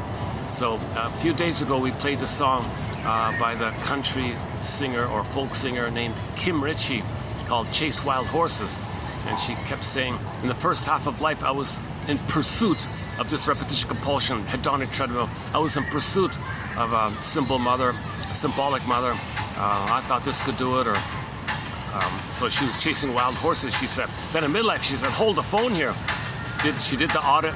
She did this self-examination, some self-reflection. She looked in the mirror. Okay, Michael Jackson, look in the mirror.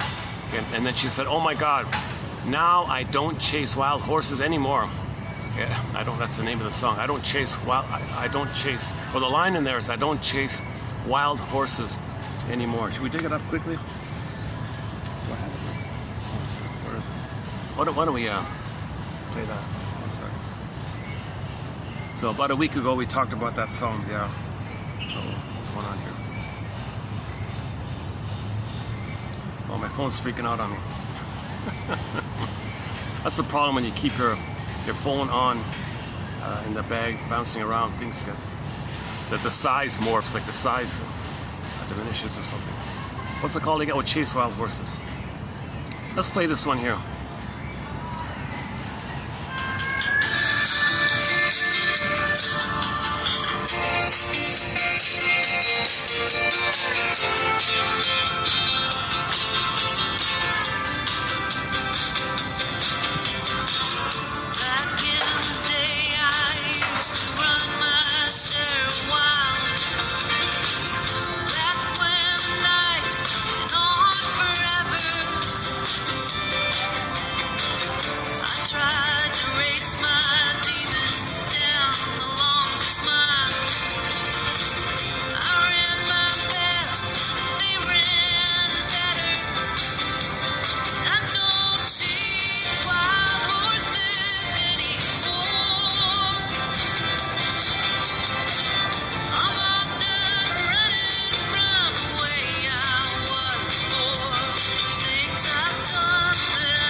Okay, so we can borrow that. So I've healed repetition compulsion. I've examined which role. Am I playing frozen child, wounded child, or am I playing critical parent, identification of the aggressor? Those psychic constructs come from trauma. When there's trauma, we repeat. So if identify frozen child, freezing parent, you identify that's the past you're repeating.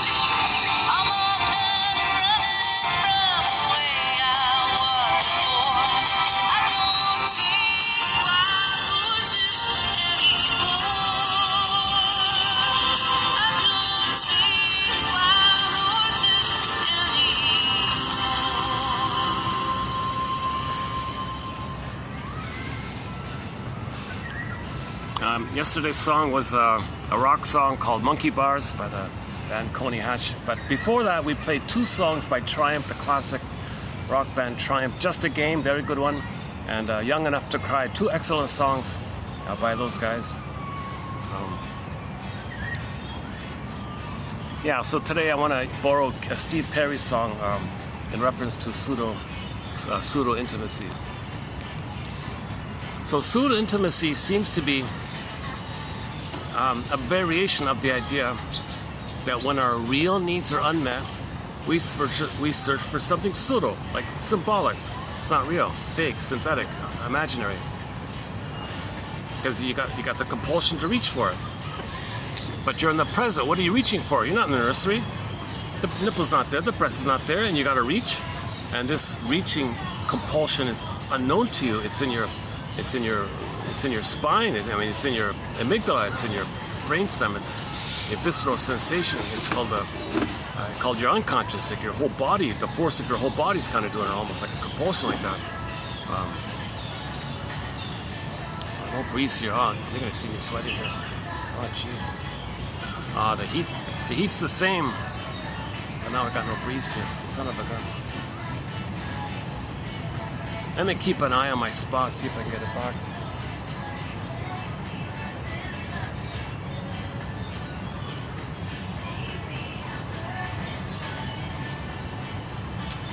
Son of a gun. 1 second, please.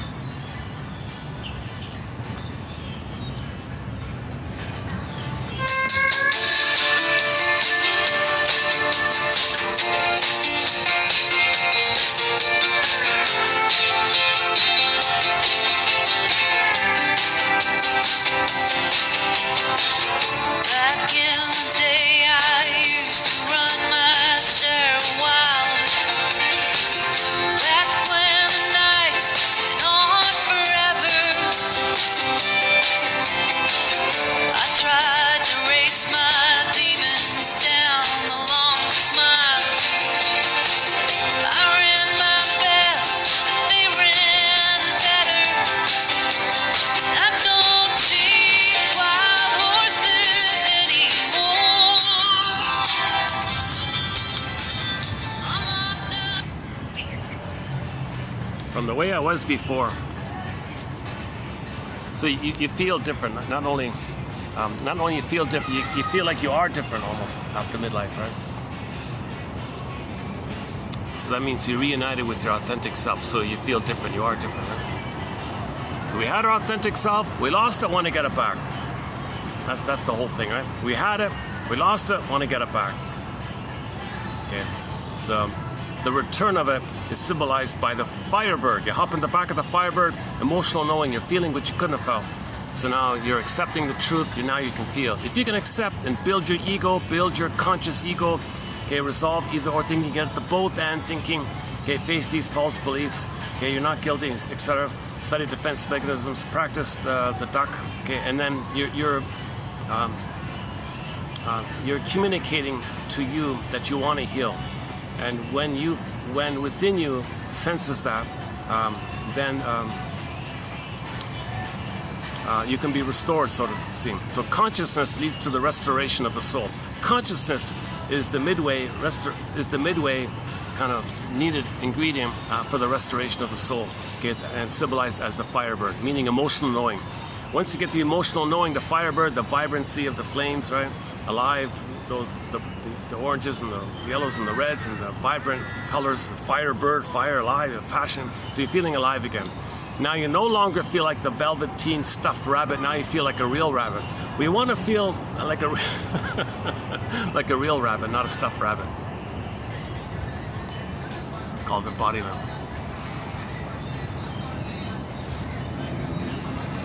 Okay, now in other videos you'll find a lengthy discussion about the various stinger personality types. So trauma before 18 months leads to a variety of stinger personality patterns. Okay, so you got the general, you got a bunch of narcissistic types. Not only the familiar cookie cutter overt one, but you got the voyeur, the clinging vine, okay, the waif, the passive aggressive, okay, the turtle, etc. So you got other types of narcissistic types. Of course, the bully one is there, the Iago one is there, and so on. So that's a separate type. And each one of those personality patterns is like a 5-hour thread kind of thing. Trauma post 18 months, okay, they're the pleasers and the care. They're childlike. Okay, so they're holding on to their wounded soul. They don't project their wounded soul onto others and shame them for it because it was shame to them.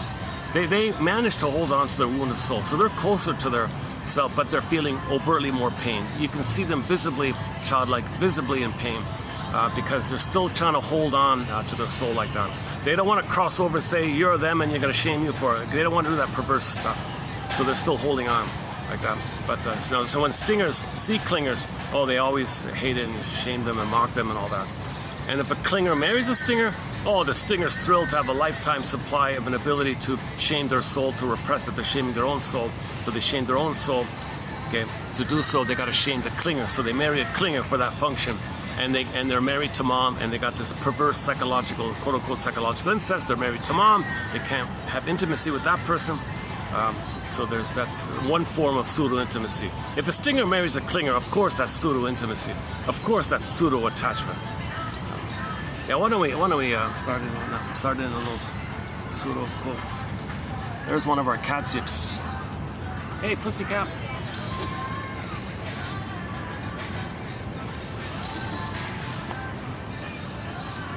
Let's see if he makes his way over.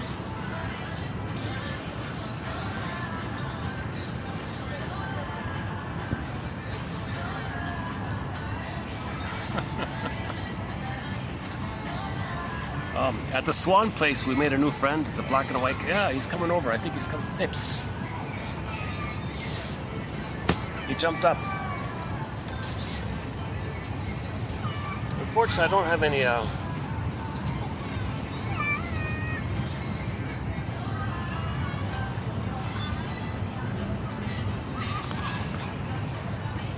Let's see. Will you be okay if I pick you up? Let's see. Hey there. He's one of the regulars in this park. Oops.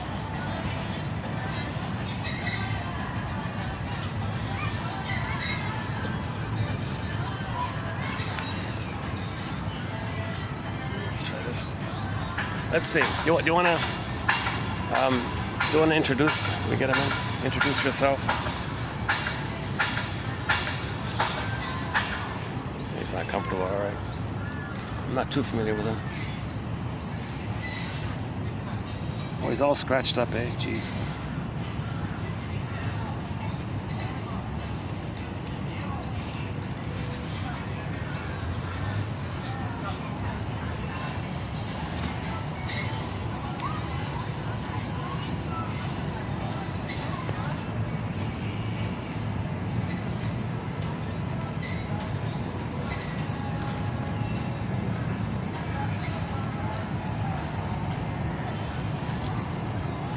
Notice that when you scratch them a little bit, then they groom themselves afterwards.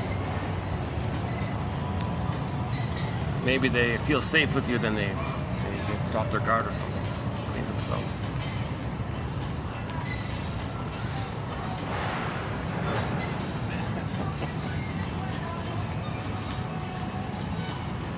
Oh, I noticed he didn't chase the little bird, the Tweety bird. He's not chasing the birds for some reason.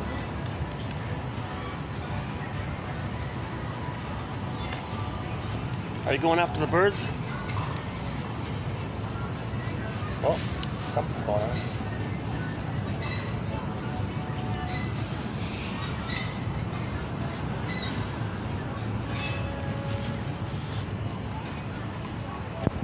Just on my feet there. Okay, let's go on. So, every neurotic is a music enthusiast.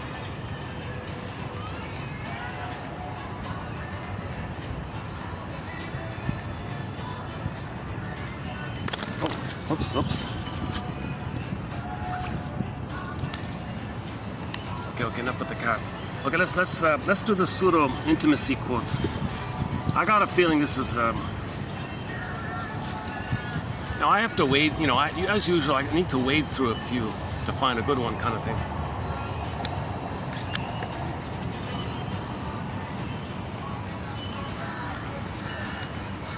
So, the inner problem is attachment trauma. Okay, that means the reflection of it will be pseudo-intimacy on the outside. Now the pseudo-intimacy on the outside can be expressed or described or noticed in a variety of ways. So let's identify some of these variety of ways. Let's identify some of these ways as a reflection of the inner memory of attachment trauma. As above, so below. The outer life and living in our daily life of pseudo-intimacy is a reflection of the inner state of the memory of attachment trauma where we didn't have an authentic, secure connection. There was no authentic intimacy with the mother. If she was the wicked queen, what kind of intimacy, what kind of authentic intimacy? Authentic intimacy means the mother sees the baby as a human being. If the mother sees the baby as a human being, there's authentic intimacy. If the mother says, no, I'm going to use this baby to take care of me, my rights, she has this kind of entitlement because wicked queen mentality, then that's going to be pseudo-intimacy. Okay, also known as an insecure attachment style, reactive, unformulated, disorganized, disassociative, anxious, avoidant, etc. Some kind of troublesome, traumatic attachment. Okay, so let's start with some of these. Okay, so now begins part 1 of our part 5 series on pseudo-intimacy. Okay, let's let this couple pass. One second.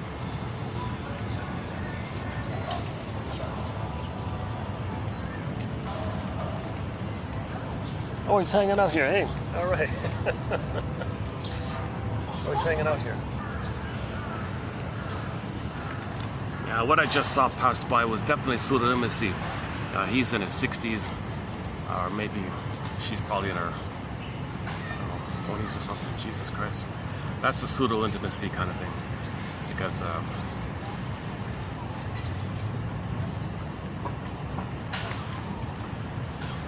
authentic intimacy is going to be more about the ability to show your beingness with each other.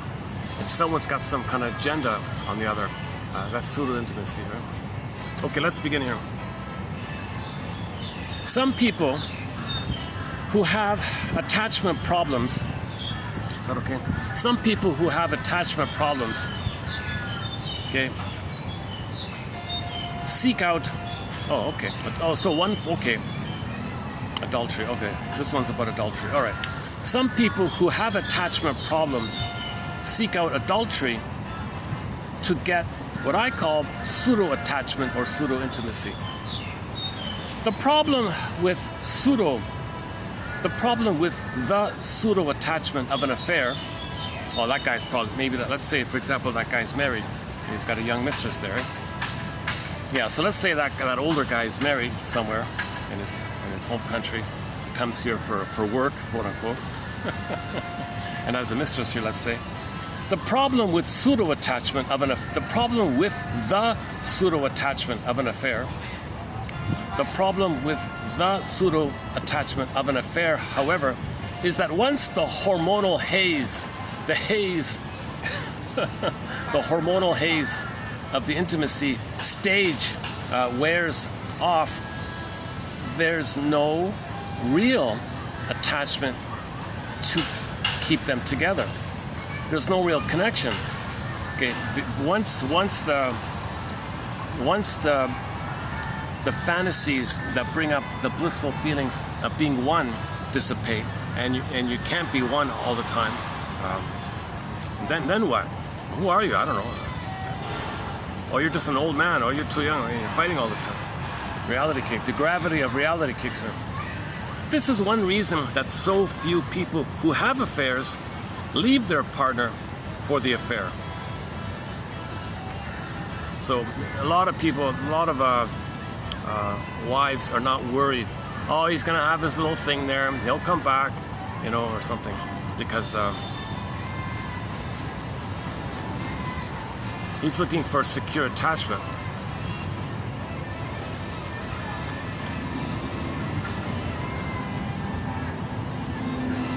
Again, this is one of the reasons so few people who have affairs leave their partner for the affair. Most people really want to create attachment with their partners, but they don't know how, so they look for it elsewhere in an affair.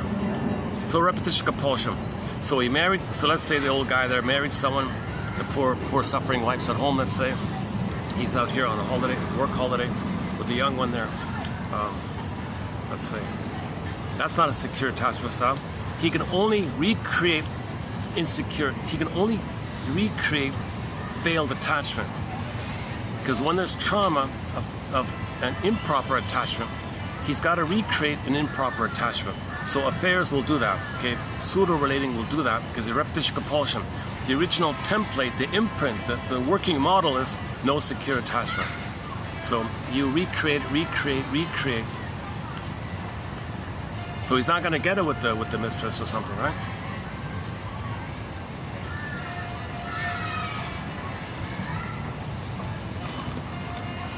And he's using the wife as a home base to as some kind of support for him to chase for love or something. So the wife at home is the mother. The young one here is the hope for a proper secure attachment style. So he's excited for that hope. But the mother at home, that hope's not there, but she's stable, right? And that stability gives him safety to chase. Disappointed, so he'll go back, refuel affair again. Go back, give her flowers, go again. You know, that kind of thing. So he's repetition compulsion. In other words, many adulterers were never attached to their attachment figure. Okay, husband, wife, lover, etc. Most likely because of unresolved issues from childhood. So it's easy to commit adultery. So if they're not connected, if that old guy is not connected with his wife, it's easy for him. We're not connected. There's no warm connection. There's emptiness here, so he can easily connect with other girls or something, right? If he had a warm connection, he wouldn't think about it. Right? So he doesn't have a warm connection, but he'll use that as some kind of, I guess he's using it as some kind of a source of home base to search for the disappointed connection. So when that girl pressures him to leave his wife to marry him, he says no, and he dumps her. He'll just choose another one, I guess, right? Assuming that guy's got money and all that. Again, in other words, many adulterers were never attached to their partner, to their spouse, right? Many adulterers, so if there's an affair going on, that means there was no real attachment between the two. If there was an authentic attachment, there wouldn't be an affair. Come on, think about it. If the couple has an authentic attachment, they wouldn't think of it, they wouldn't dream of it, kind of thing. But if there's only a pseudo attachment, a fake attachment, some kind of calculated thing going on, there's no real attachment. There may be an appearance of attachment or going through the motions or something like that. But underneath we're talking about. So, in other words, many adulterers who were never attached to their spouse, most likely because of unresolved issues from childhood, i.e. unprocessed attachment trauma, unborn losses.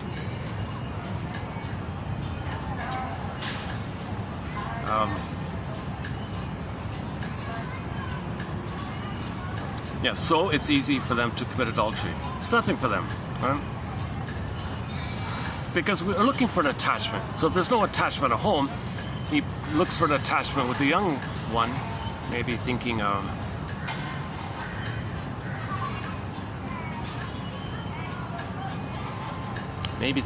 that it reminds him of his young mother, and he's a little kid still.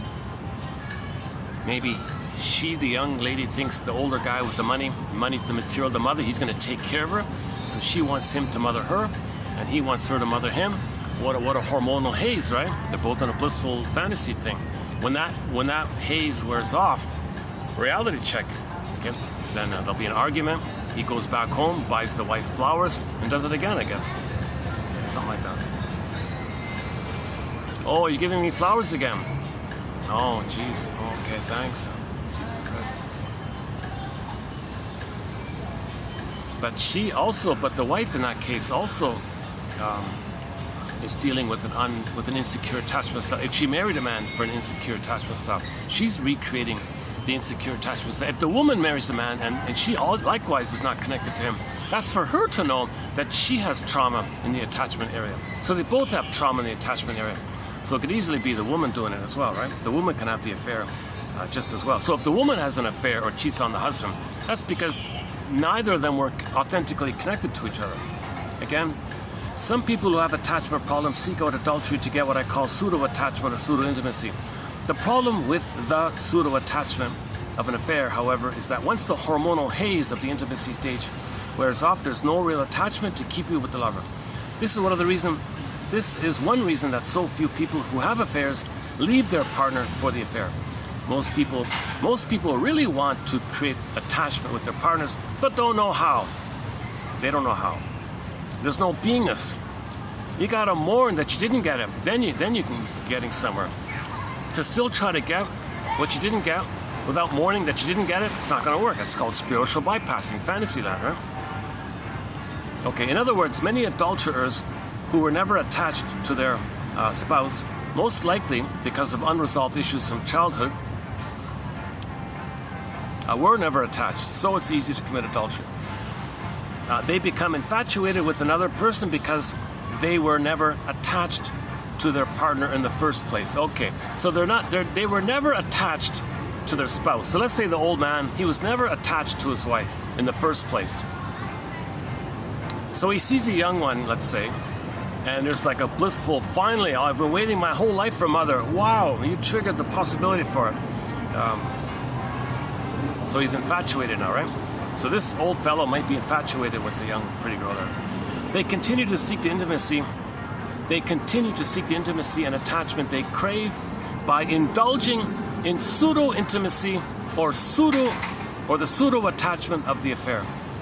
So what that old guy and the pretty, sugar daddy and the young lady, it's probably a pseudo-attachment, pseudo-intimacy.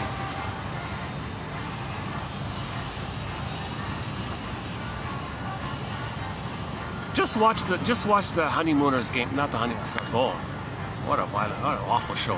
The Newlyweds game.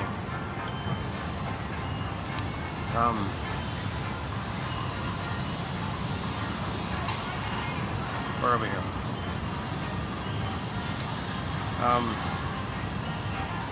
Intrusive and narcissistic forms of relating can lead to a pseudo-intimacy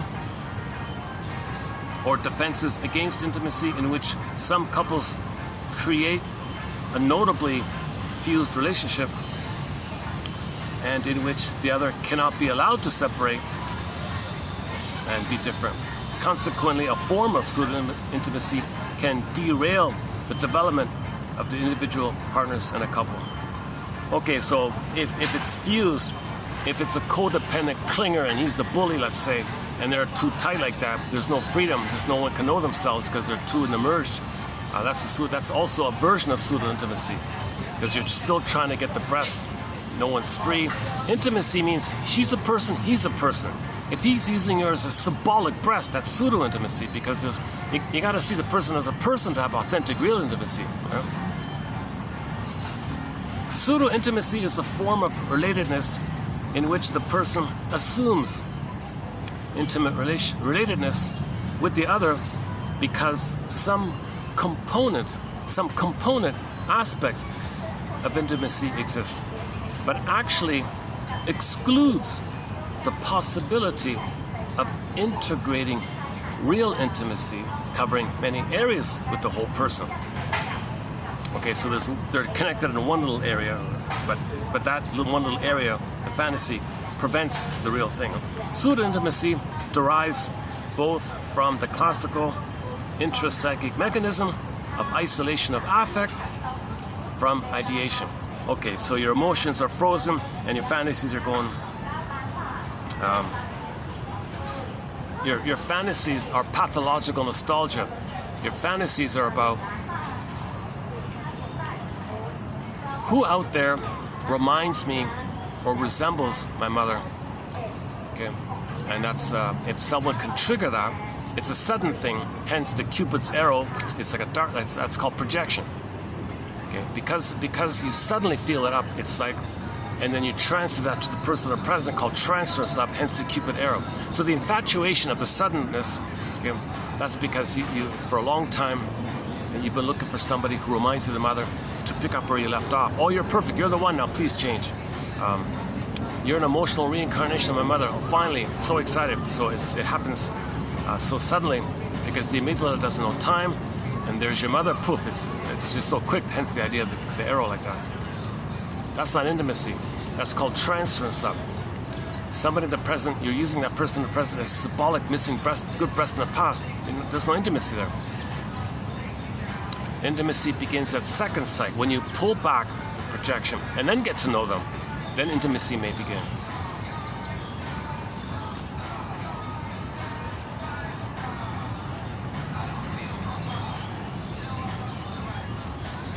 Oh, is there a cat? Hey, here's our cat. Hold on a second. Psst, psst. Psst, psst.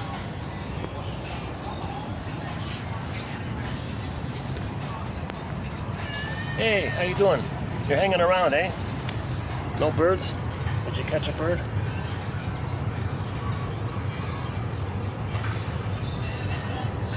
You're hot, eh? You must be pretty hot, huh? Are you hot? Let's see. No, you don't want to be picked up, huh? Okay, you just want to lie down. Maybe it's a heat thing, eh? Hey, maybe it's a heat thing. Leave me alone. I'm cooler when I'm lying down.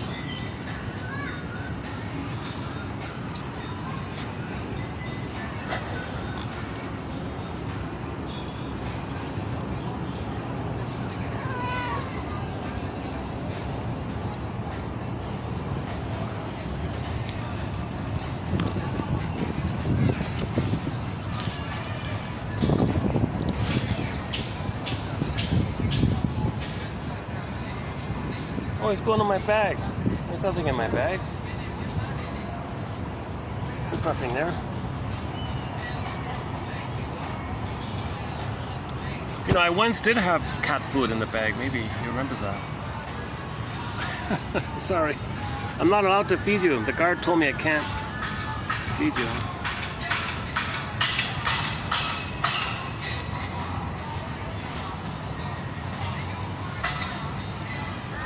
Where are we here?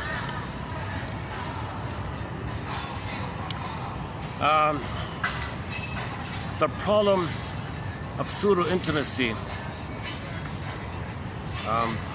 as the condition when the baby and afterwards the adult is not really capable of getting in touch with these personal feelings inside himself, his contradictions, his wounds, but still needs somebody. So he reaches for somebody, like the old man reaching for the young girl there, but finds a non-trustable internal object. A pseudo-intimacy provoking internal object that invades, submits, fails, uses the baby as a source of narcissistic satisfaction, promotes excesses of presence and or absence, and so on. Okay. So the other in the present is going to trigger the other in the mind. Now there's a split, the fantasy one and the reality one, right? The painful one. So the old guy with the young girl, okay, his fantasy side, his need side is flared up. When that diminishes, and he begins to see the girl in any kind of reality, then click, the reality of the mother in his mind flares up. Now the reality of the mother in the mind was that he was rejected, she criticized him, okay, used him, okay, and then when that happens, he'll say, oh, you're just using me for my money, you're just using me, right? You're just using me. So he'll operate from the memory. He's probably right, but anyways, but anyway, even if he's right for the wrong reason, he's right for the wrong reason. You shouldn't decide it by the memory of what your mother did to you, although by coincidence maybe it's true, but he should be right by the reasonable attitude. If he's reasonable, he might figure that out as well. We have nothing in common. Why are you attracted to me? Or something. Because she's got a fantasy side on herself. But when that fantasy or hormonal haze goes down, then in her mind, the mother that criticized her, she'll transfer that internal object and come from the internal object, project that internal object onto the external object, and think the external object is a continuation of the internal object. Now he sees her as the critical, okay, abusive, verbally abusive mother, rejecting mother, critical mother. Now she's going to fight with him because she's fighting with the mother. So now she's fighting with him, thinking he's the mother. He's going to fight with her, thinking he's the mother, kind of thing. So you got the split inside. You got the fantasy delusion and the reality pain. So you pick the one, when that wears off, then the reality one comes in. So the moment he sees her as a human being, okay, the problems begin. As long as he keeps it in the bubble fantasy, he might go drift in the haze for a while, right? But they're calculating. They're both calculating. They're both. It's a pseudo intimacy. All affairs are pseudo intimacies. Because because the existence of the affair is because there was no intimacy with the spouse.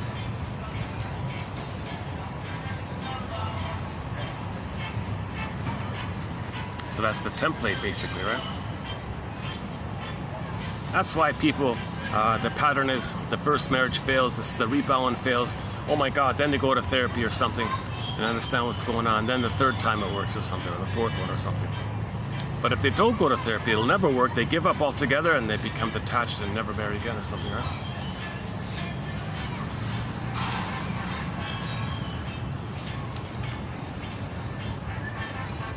Yeah, likewise.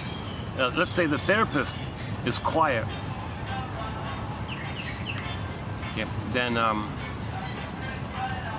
if the parent was critical and quiet and passive aggressive in the childhood, that might come up. And he thinks the therapist, oh, you're punishing me with your silence, you're giving me the silent treatment. But he's just listening. Right? So the people operate emotionally from their working model, their imprints, their schemas, the CCRT, core conflictual relationship theme, CCRT, okay, schemata, schema, internal working model, blueprint, stencil, imprint, intrapsychic society, okay, endopsychic structure, intrapsychic structure, this map within the mind, right? Okay, constructs, internal objects, okay, relational units, psychic units, this setup in the mind, memories in the mind, neural wiring laid in the mind.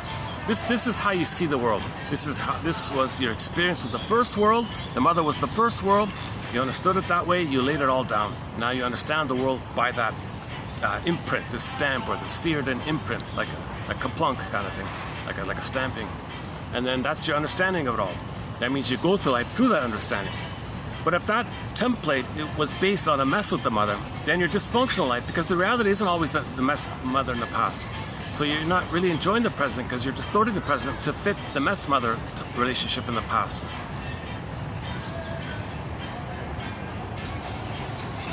Yeah, okay, so that one there again. Let's see. Where is it again? Yeah.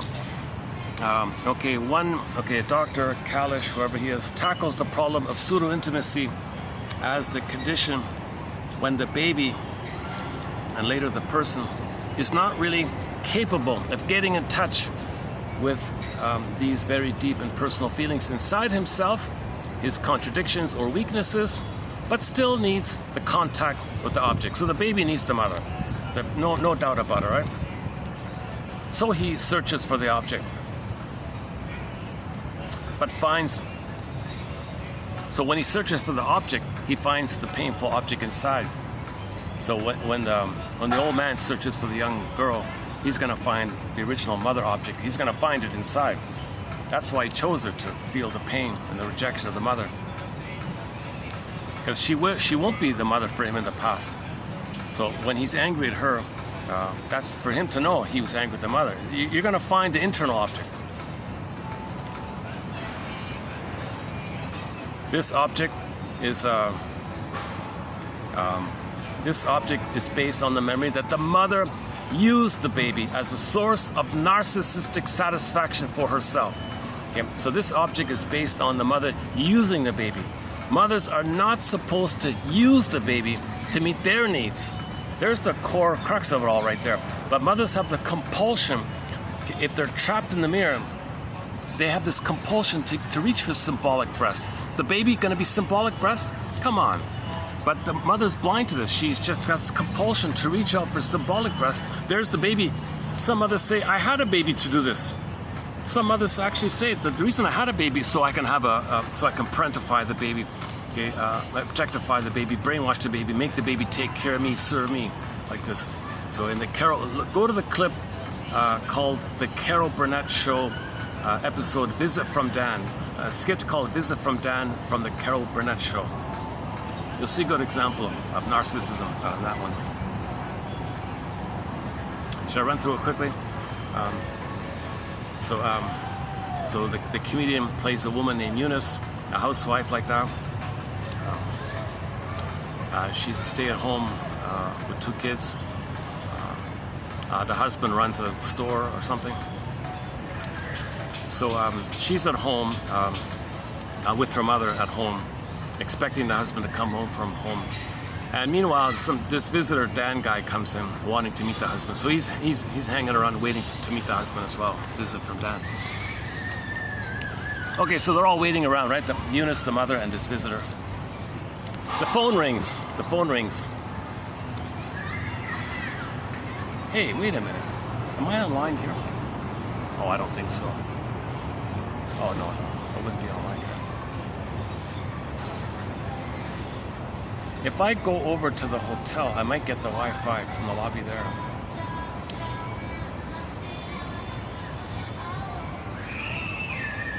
Let me just double. I'm pretty sure. I'm 99% sure I don't have Wi-Fi here, but you never know. Maybe get lucky. Let's see. We have Wi-Fi here. No connection. No internet connection. Yeah, I thought so.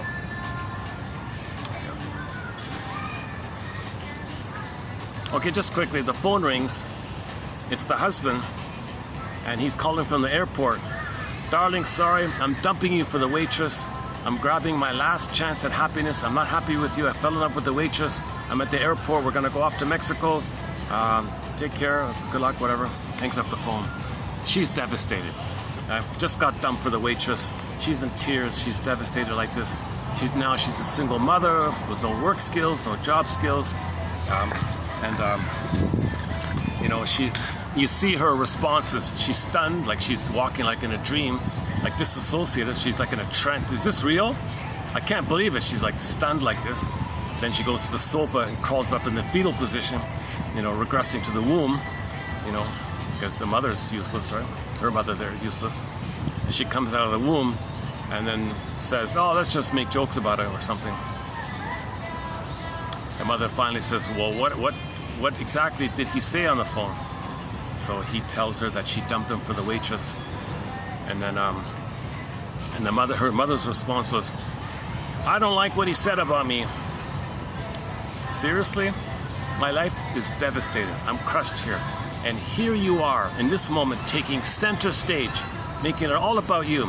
And the visitor Dan said, yeah, whoa, and I thought my mother couldn't see past the end of her nose. Like her little bubble, it's all about her.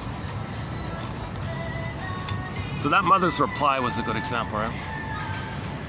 And then the next part of it is at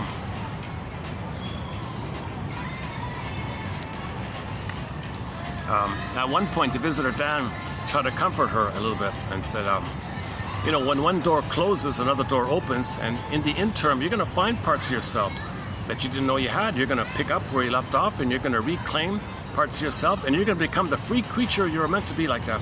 So he was giving her like a little pep talk like this. The mother freaked out. She barged in, cut him off. Look, you, whoever you are, I don't know what spaceship you came off of. I would back off here. I need my daughter to be like this. I conditioned her to be helpless and pitiful because then she'll always need me. That means she'll turn to me. That means I'm the center. I'm important. It's all about me. I don't care I sold my daughter's soul for this. I gotta have identity. I gotta make something happen. I gotta be the center. It's all gonna be about me. So if she's helpless, she'll always turn to me. That's what I want. Don't help her to be free. Don't be fatherly and help her to separate from me. Back off. I want her miserable. And the daughter slightly countered it by saying, mother, this stranger here, he's kind of talking to me like a normal human being. Something you have never done. And she's right, because the mother cannot treat when the mother doesn't treat the baby like a human being,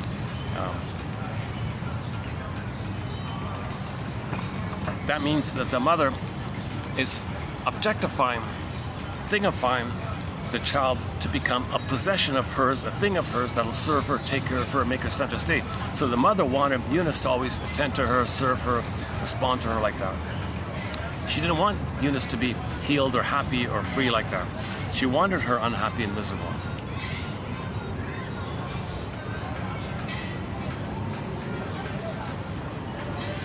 A good book is called You and the Narcissist by Professor Kimberly Harding. She's a biology teacher. We did 6 videos on that little book of hers a while ago. You and the Narcissist. One that's okay is called Trapped in the Mirror by Elan Golem, and her sequel is called Unloved Again. Those two, they're very good, those two. The okay one is called It's Not You, It's Your Mother. Okay, let's pick up on pseudo-intimacy. Let's let these people pass here.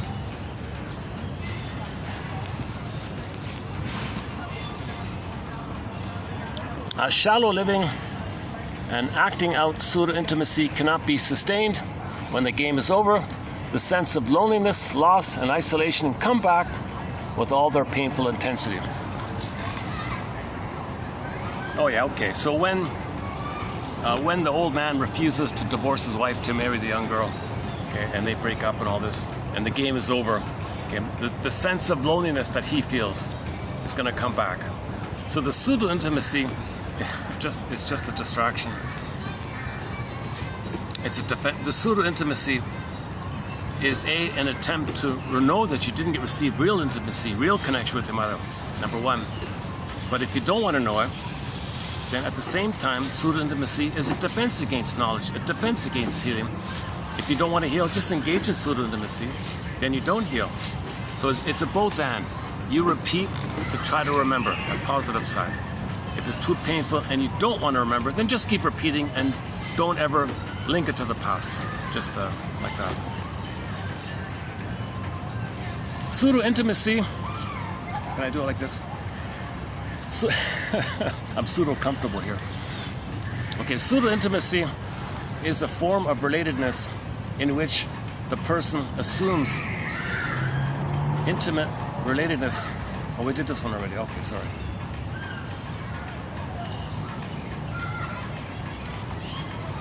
False intimacy can occur where whole object relations have not been formed. Okay. So in normal development, the jargon is whole object relations. I'm okay, you're okay.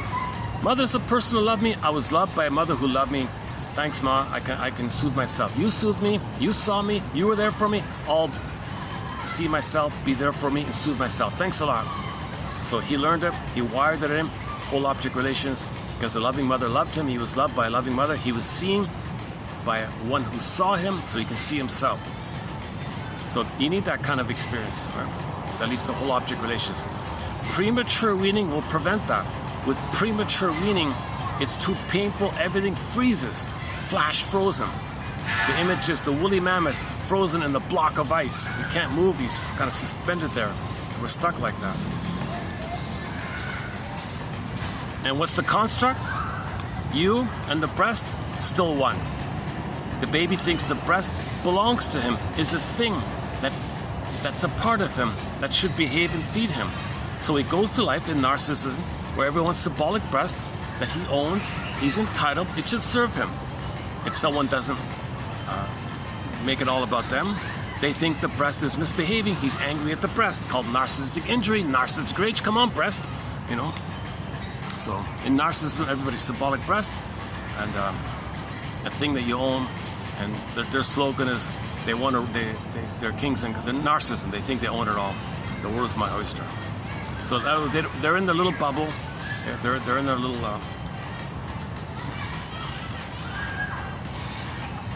Well, luckily it's cooled off a bit. Yeah, I feel like it's enough about the weather. How do we explain why one person continues to seek passion, romance, and ever-increasing intimacy well into old age, while others seem to renounce these needs at some point, settling into deadened forms of passionless pseudo-relatedness?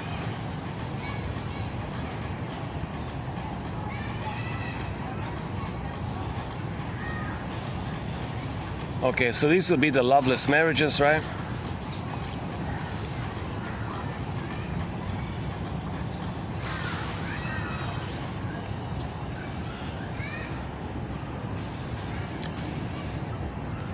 Where else here? Therapy attempts to lift repression so that the client can resolve. Oh, let's do that later. Hang on. Okay, this one author, she makes an argument about sugar. She thinks one ignored factor is this thing about sugar. Now, it's not psychological, but anyways, she says, the famous Atkins, right? Dr. Atkins also finds that people with sugar imbalance can become easily obsessed.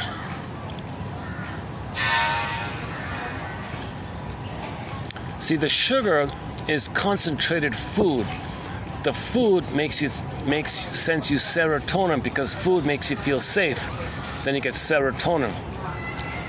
So if you're a sugar addict, that's the level of safety you need. And if you don't get enough, so now you have an imbalance.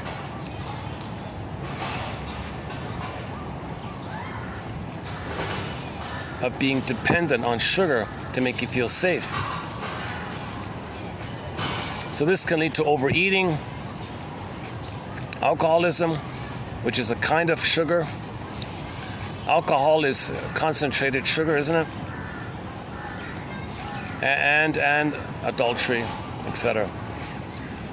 They don't make good life partners, but maybe, if you address the sugar side of it all, there might be some improvement.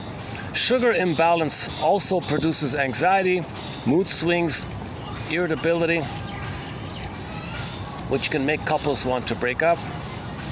Dr. Atkins and I have worked together on more than 100 cases in which my clients' self-destructive behaviors, be it adultery, overeating, etc., stopped when we got their sugar imbalance under control. Okay, this is an overly simplistic, wishful kind of thing, but maybe notice the link that if a person's overly dependent on emotional eating, over drinking, dismissing sweetness, sugar is symbolic for sweetness. Okay, the drinking symbolic of the stimulating spiritual fluid of the breastfeeding time. See, the symbol of that. So the more trauma in that area, the more you reach for that area, you didn't address the trauma. Now you got to reach again. Okay, habituation. Hedonic treadmill. When there's trauma, we repeat. Trauma, we repeat. So maybe you can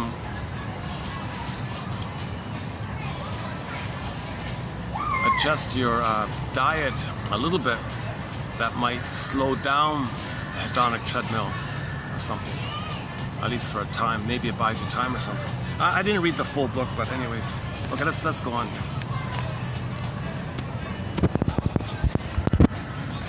Okay.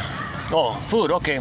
We try to fill our emotional emptiness with food because doing so causes our bodies to create the same chemicals we make when we're truly happy or in love.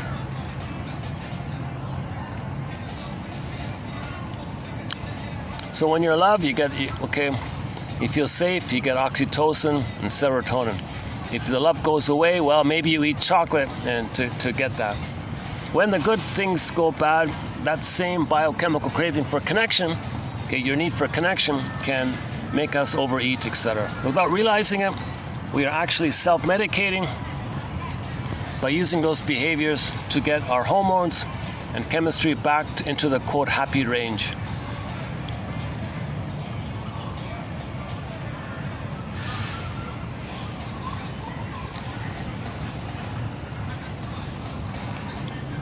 Pseudo-intimacy is intimate type gestures and actions without any real content beneath. Okay.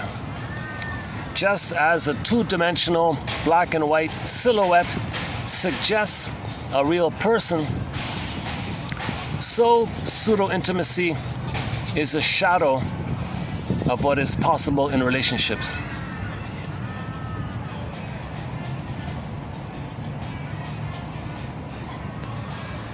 Yeah, so seeing an old guy with a young lady like that, it's like a silhouette of a relationship, right?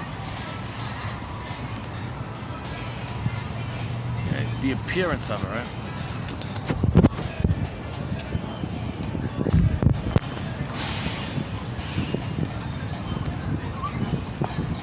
Okay, silhouette. Oh, play the Nylons. The Nylons. They have a song about silhouettes, don't they? Pseudo-intimacy is relatively easy to come by, and most of us have enjoyed it at one time or another. Just remember your goal of an abiding closeness with another person. Just remember that you want real intimacy, and don't linger for a long time with the partner who can never provide this. True love is fun, but it's not a game. The most commonly seen pattern of pseudo-intimacy is where one spouse, usually the wife, perceives the relationship as lacking in affection and compatibility, and feels she does not have a close, confiding relationship with her husband. A couple who refuse or who are unable to perceive their lack of intimacy may focus on criticism, attention, or expressed emotion on a child, who may become the scapegoat to keep them together. Okay. So in the frustration, in the anger of the pseudo-intimacy, they may dump on the kid and blow off steam on the kid and use the kid. So the husband says, "You're not listening to me. I don't feel connected to you. I'm angry." Take it on the kid. She does the same thing. So the kid is being scapegoated to keep the two together like that.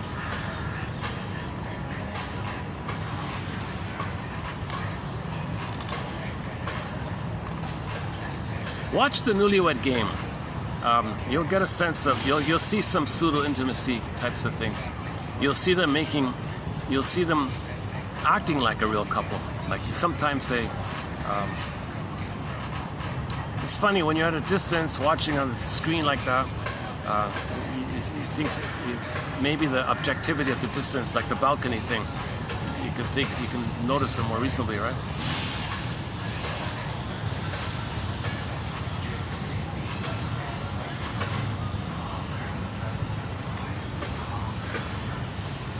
But I'm just amazed that these young couples have so many complaints on each other. Like it seems like almost all of them have a lot of complaints already on each other. And there's a lot of unhappiness in the romance series that comes up with the questions and all that.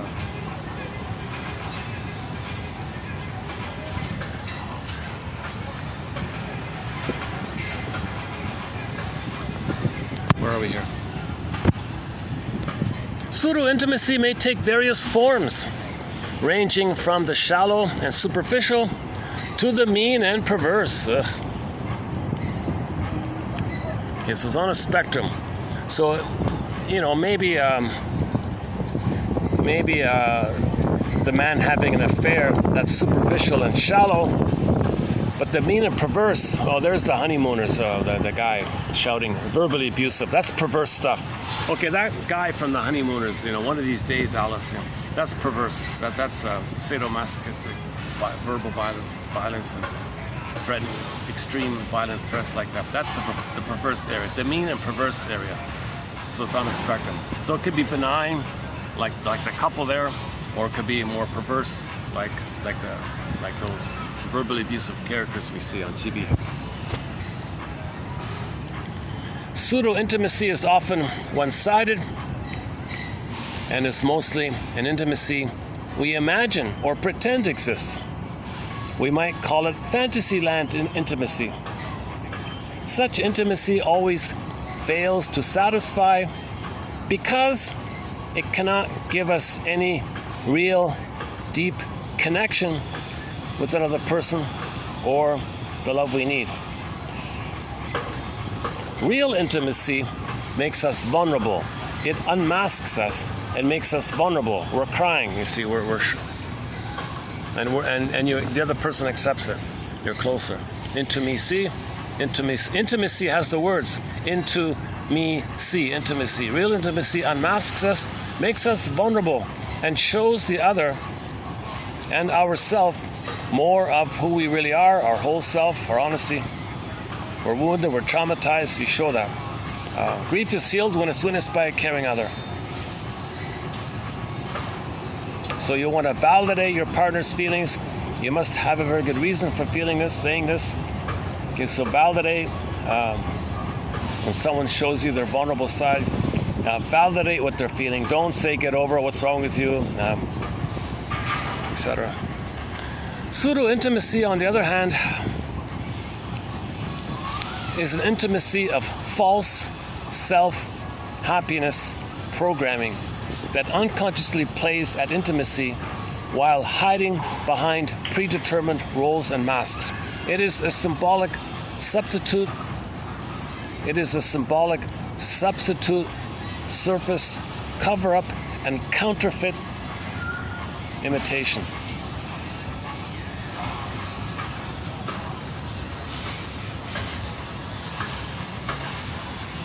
You've seen this in films. We've been married. They would say, we've been married.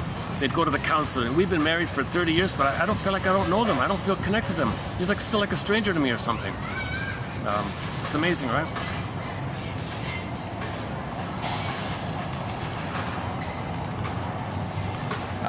One example is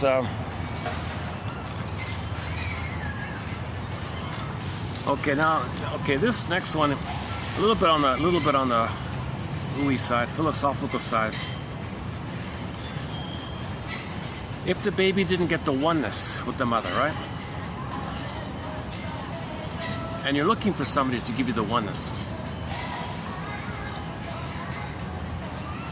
That's related to eventually you'd have your beingness. Okay? For some people, falling in love via unconscious projection of their beingness onto another person is the only way open to them for consciously engaging in their beingness. So I give you my soul, that's the only way to know I have a soul. Something like that. A beingness.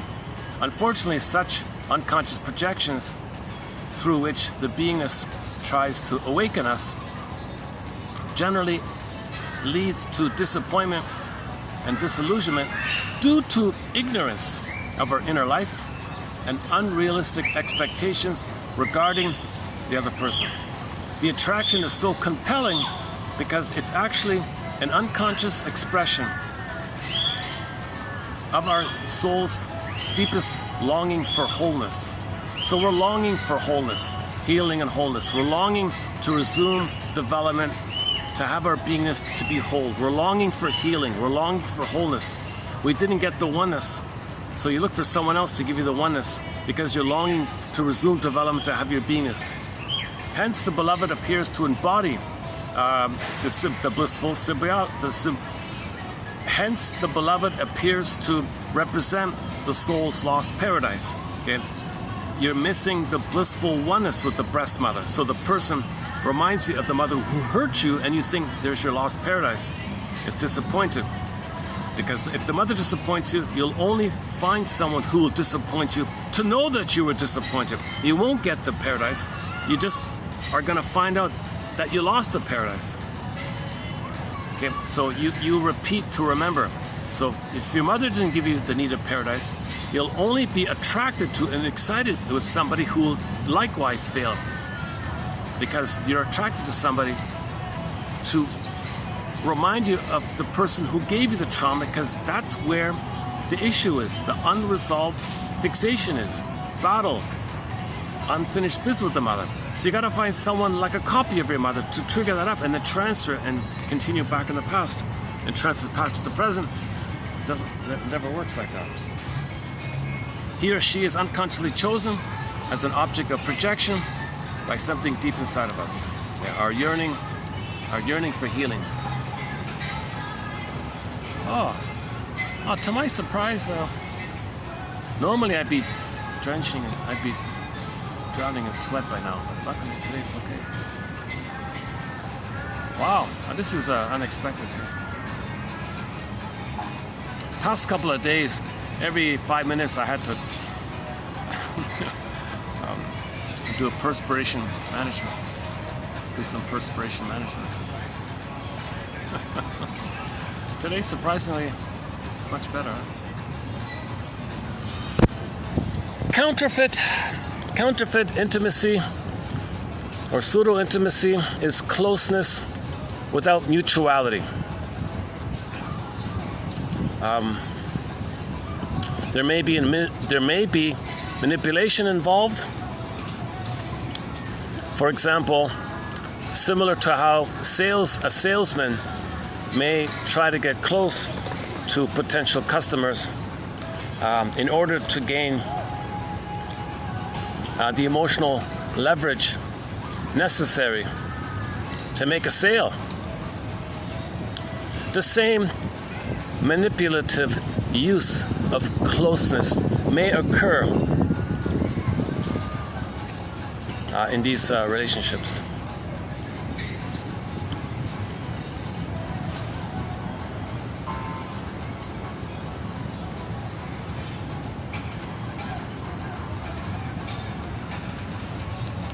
So if one or the other is coming across too strongly as a salesperson, that might be a sign of pseudo-intimacy to come, right?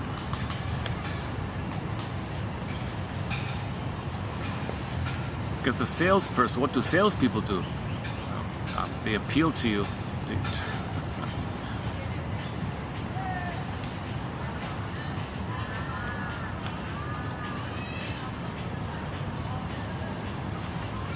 Okay, what else?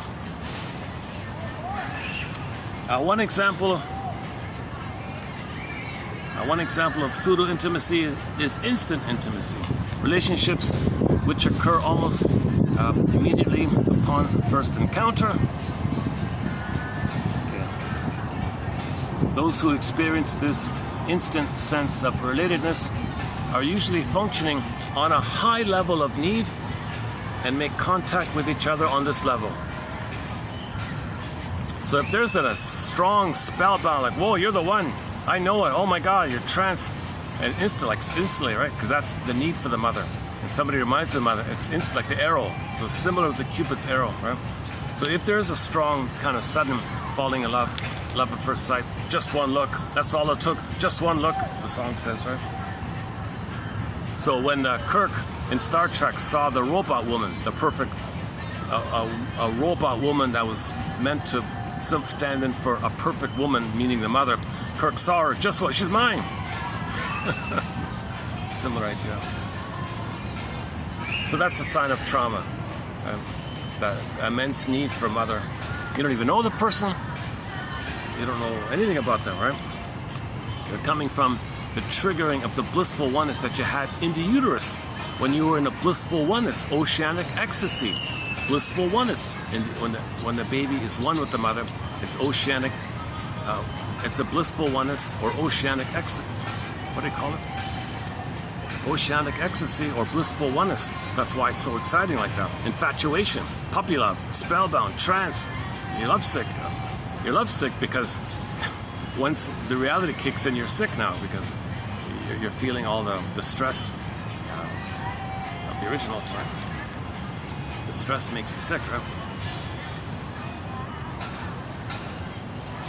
The problem with such relatedness, when it is not recognized for what it is that once the need is satisfied, the relationship often dissolves just as fast as it began.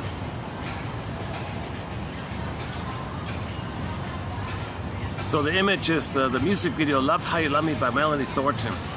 Look at the music video to Melanie Thornton's song Love How You Love Me.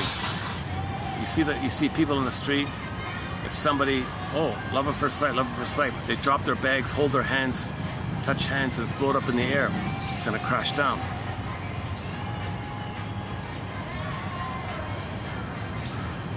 Real intimacy takes time to evolve and can only occur through the constant sharing of feelings, thoughts, ideas, etc. It entails experiencing the pain and joy of each by each.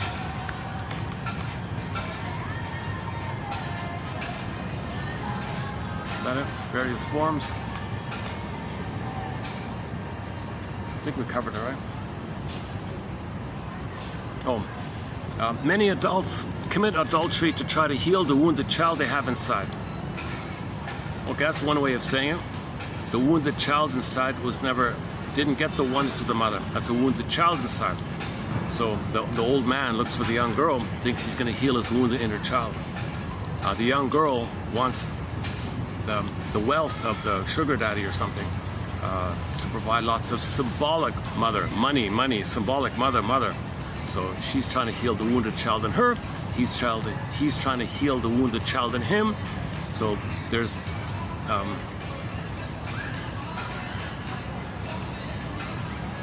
each appear to salesmen for each other. She sells to him, he sells to her. They're floating up in the air. It's going to crash, right?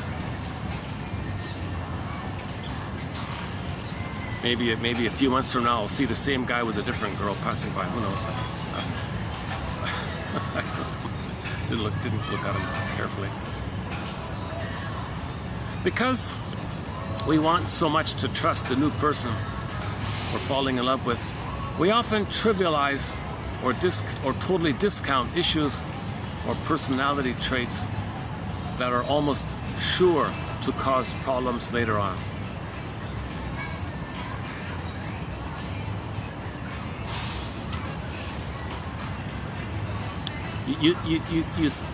You see what you need. You don't want to see the reality because your need is so great, right? The need is so great. I only want to see what I need, and don't interrupt me with reality. So you block it off, but eventually it'll come in. Okay, that's it. Oh, okay, next one, last one. Therapy attempts, psychoanalytic therapy attempts to lift repression, make you conscious, so that the person can resolve childhood conflicts in the light of adult reality. So now you bring the present adult reality to your past. The shrink is very much in the present. The client is very much in the past. So the client brings his past. The shrink brings the present. You want to... so free association, okay, dream interpretation, transference analysis,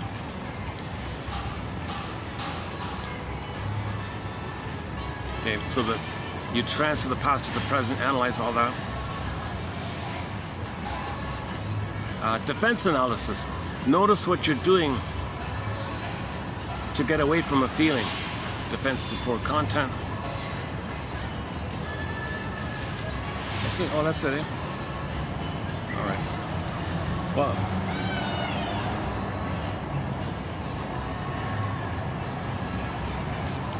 in this context, consider this quote.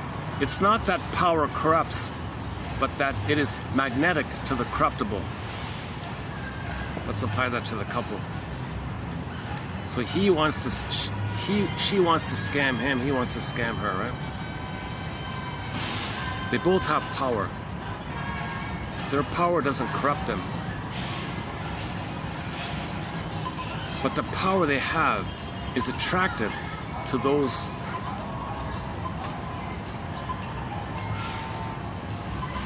to the corruptible. Again, it's not that power corrupts, but that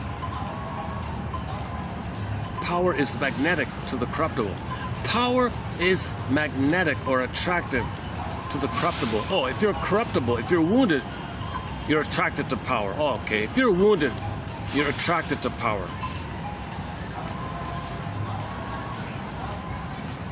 The power didn't corrupt you. Yeah, okay. Doesn't really apply with the couples, right?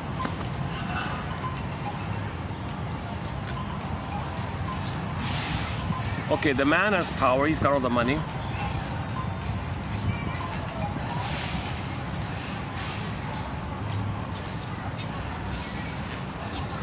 So that's magnetic to him. That's, oh, hang on. No, the girl has the power. The girl has the power. He's corruptible. So her power attracts him because he's corruptible. And it's the same both ways, right? Something like that. Yeah, okay, I gotta confess. Now these come from fluffy self-help books. They're not the usual kind of more precise, clear thinking by the shrinks. These are usually, people who went into therapy and then wrote self-help books. So I'll admit, this is a little bit on the cloudier kind of material, but I want to just spend some time with it a bit nonetheless. Why don't we take a small musical break here? Hold on a second.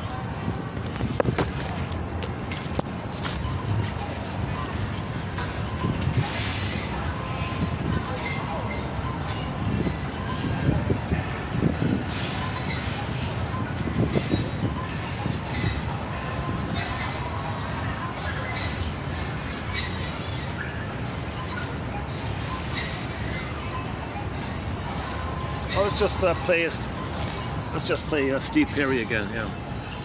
So the Steve Perry song, the main line is, "He can't buy friends with caviar." So that's pseudo intimacy.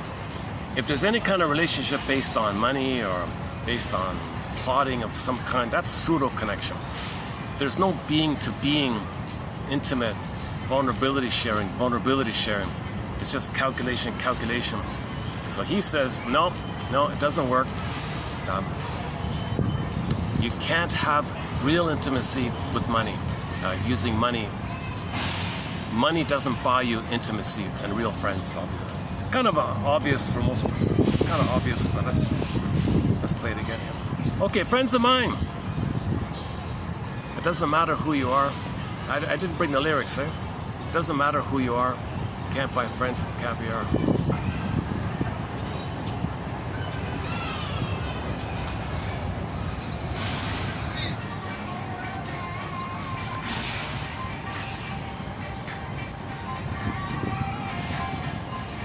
So it may seem sometimes couples are very enmeshed, they're very tight, they're very one.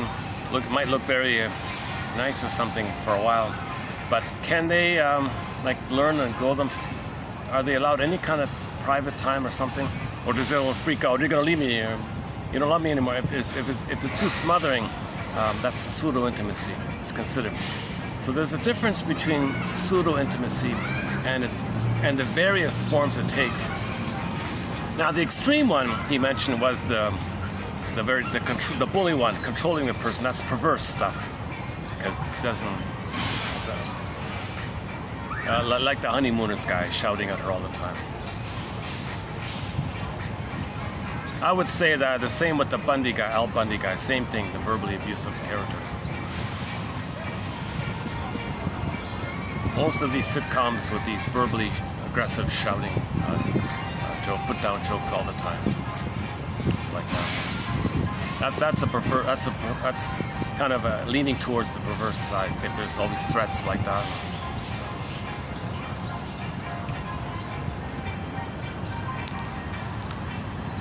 I was so sad to see in one sitcom there was so much. The parents would beat the children so much. The child would just bring the belt. Here you go, Dad. Here you go. Here's the belt. That's perverse. That's a perverse intimacy. That's not a real intimacy if the relationship is based on that kind of abuse like that. Well, it's a sign of evolution, right? Corporal punishment is illegal and banned now, right?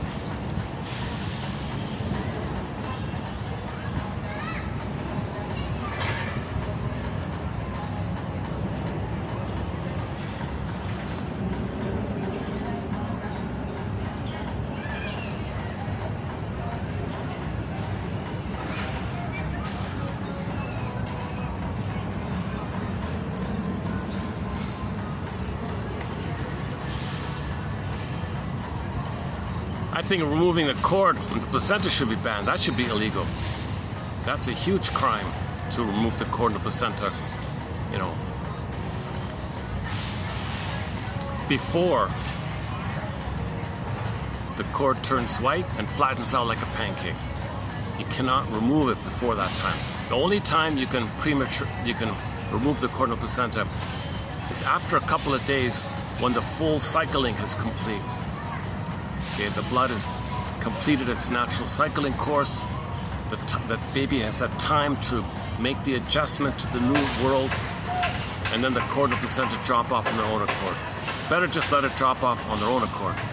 But if you want to do it early, you can only do it after the cord turns white, like a sheet of paper white, and it's flattened out. So there's nothing flowing anymore between. There's no movement. There's no pulsating, no movement. It's just totally flattened out, and it totally calcified or something like that.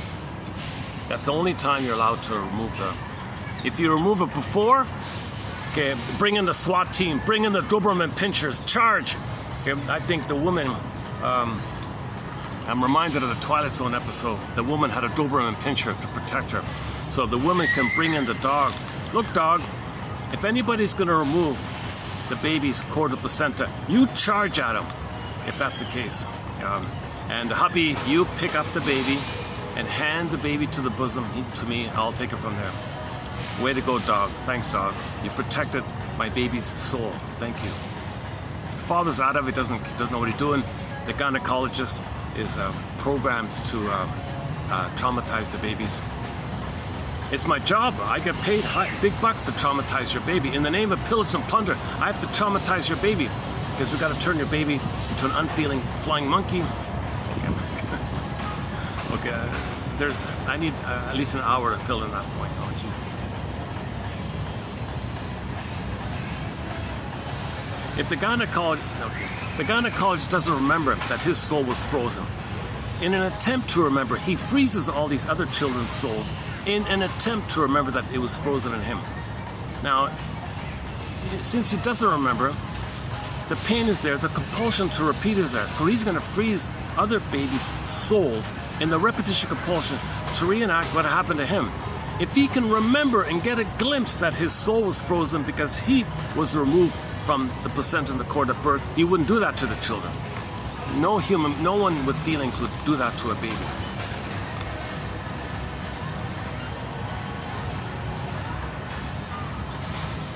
Mothers who allow it, they don't remember themselves that that's what happened to them, so they allow it in their children.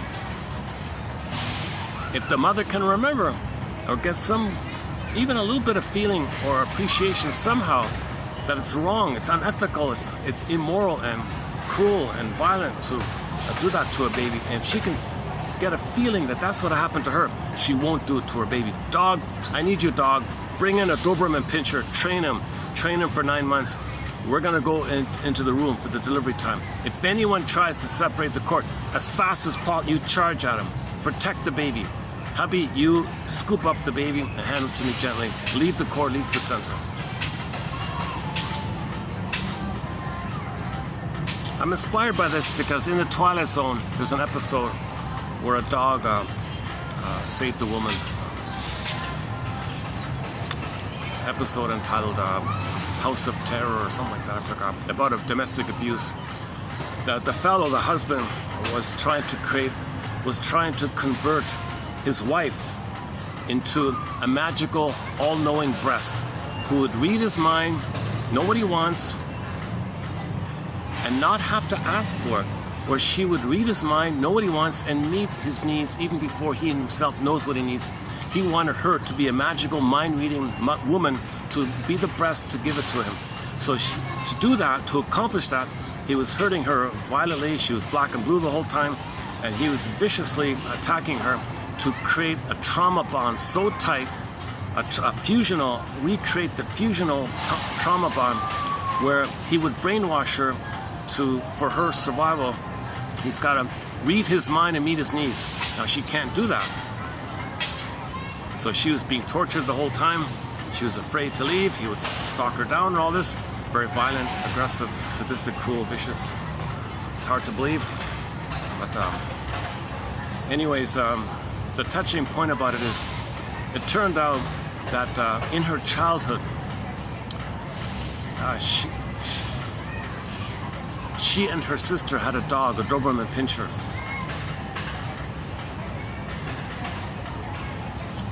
So in her memory, she had a memory of her dog, right?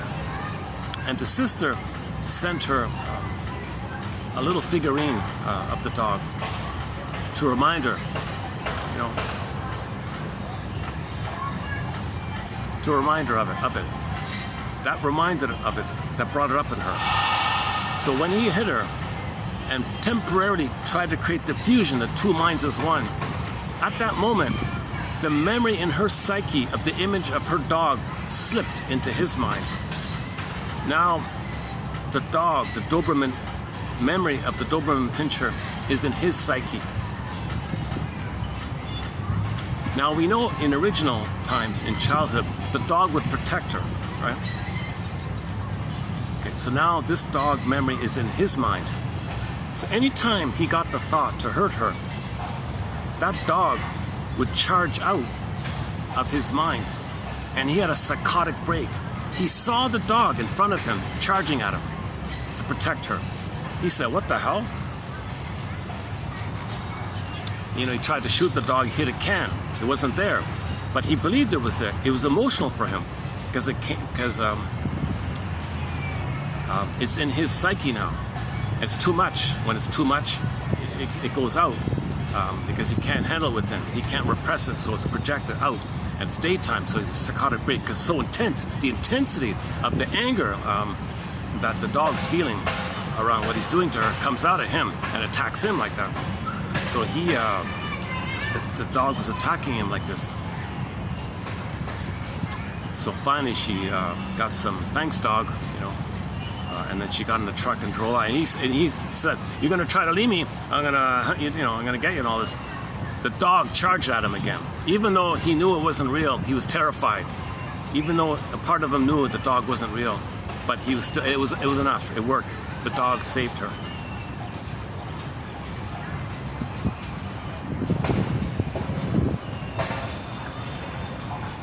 That's one of the most emotional episodes of The Twilight Zone. I've been talking about The Twilight Zone for the past couple of months. That's one of the most emotional episodes, one about the domestic abuse one.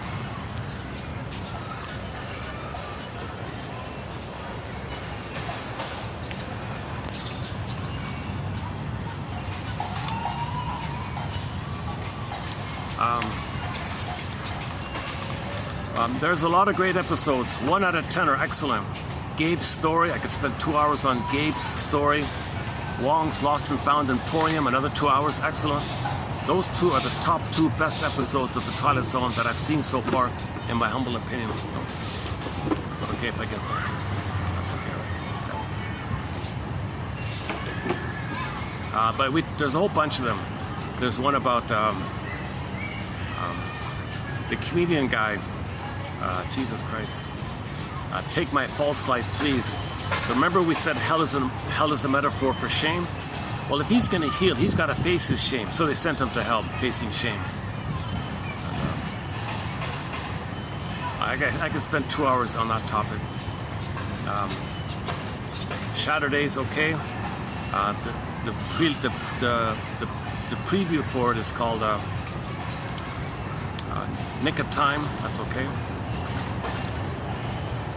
The preview for Gabe's story is one called A Nervous Man in a $4 Room. But Gabe's story is the main one.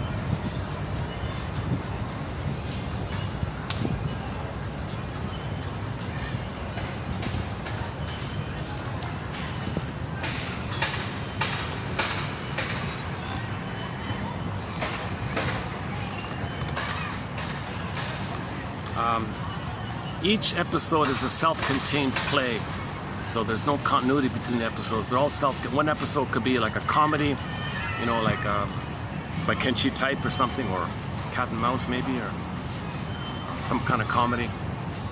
The next one can be like a historical time travel thing. The closing narration for One Life Furnished in Early Emotional Poverty.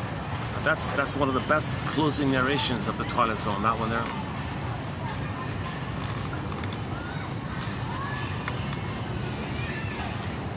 One time travel one that I don't think people understand too well, I tried to cover it previously, was, what's it called again, Cradle of Darkness one.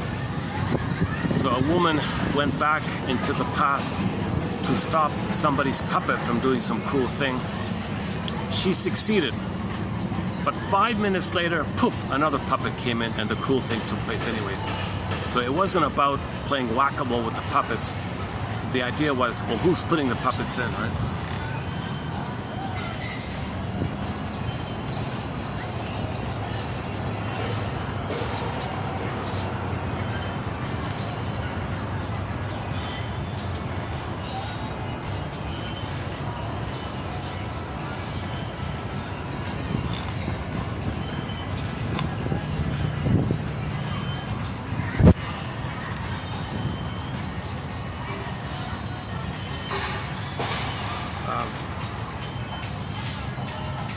Now, they didn't say it directly like that. They want you to make that inference.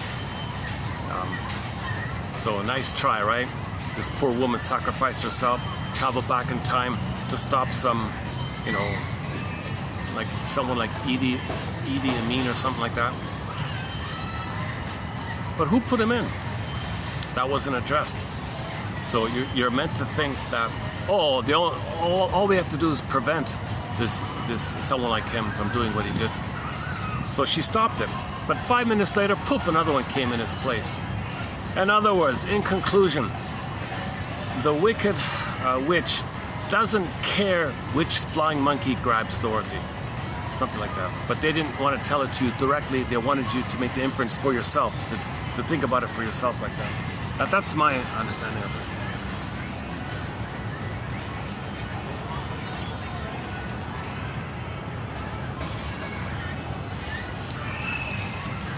The issue about not wanting to know, there's an episode entitled I Need to Know. Not one of their better episodes, but the message is important. The baby cannot know his mother's hurting him. He go kaput, he couldn't do it. So he says that the mother who's hurting him, first of all, he's enraged at her. His own rage makes a monster image of his rage, a symbol of his rage. Projects that unreal symbol onto the mother, thinks the mother's that image. Doubly unreal, but that's how the baby manages it. So now he thinks the mother's a monster. Then he says, no, I cannot believe that my mother's a monster. I cannot believe it because she's going to eat me. No, the baby's in a state of oral rage. He's taking him, the mother's taking anything. Self and other are fused. If he's hungry, mother's hungry. If he's enraged, mother's enraged, like that. So then he puts the image of the mother now into a separate psychic bin called compartmentalization, psychic splitting, and denies that the mother's hurting him is the monster, and then hallucinates the goddess. So the baby copes with it. He does that because he can't know the truth mother's hurting him. Need to know, he can't know. He cannot know. So I think this story called Need to Know is a sort of a parable for this. Personally, I think.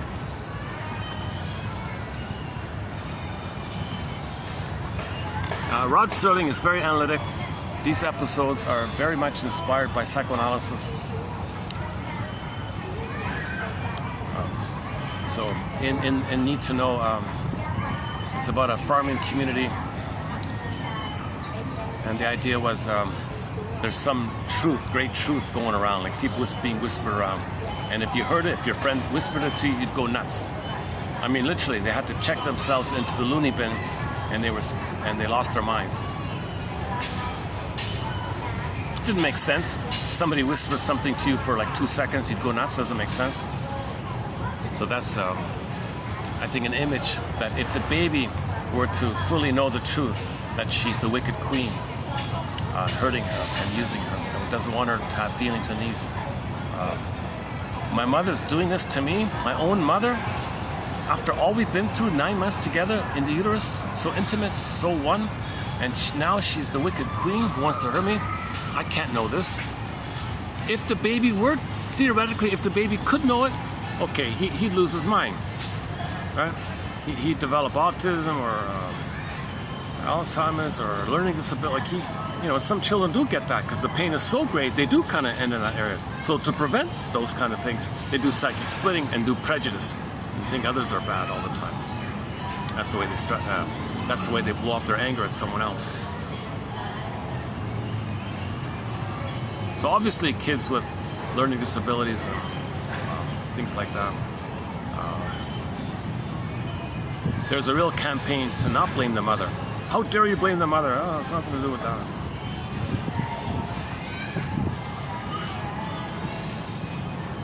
There may be, yes, there may be some cases of too much aluminum went into the baby's brain somehow. There may be some kind of practical causes, but from a psychological side, there is in other words, there is a psychological side to that kind of area. He can't know anything, so he's spaced out in life all the time. Doesn't concentrate in school, daydreaming a lot, stuff like that, absent-minded, things like that. It's called the dissociative attachment style. Or disorganized. No, dissociative, sorry. Disorganized. Sorry. Dissociative attachment style. Different authors have different definitions.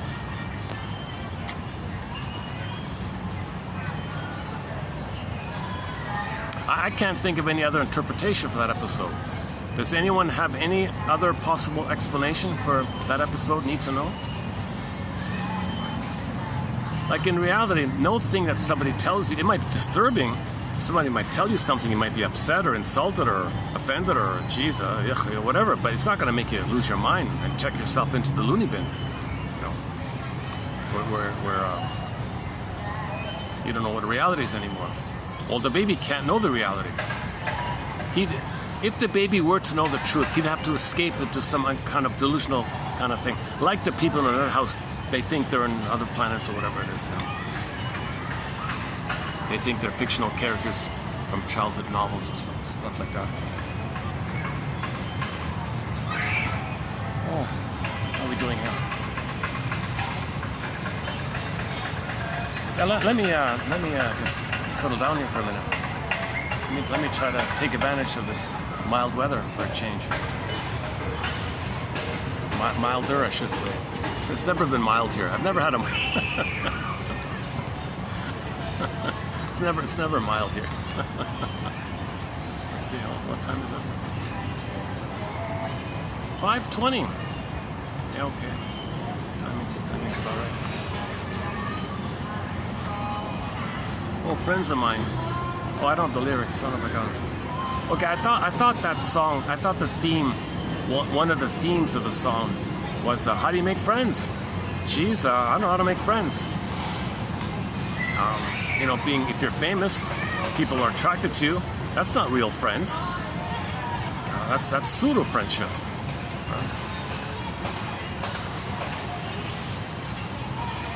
So how do you have real friends? So I think that song kind of touches on that. Now, I also use that song for the only child syndrome because the singer is an only child.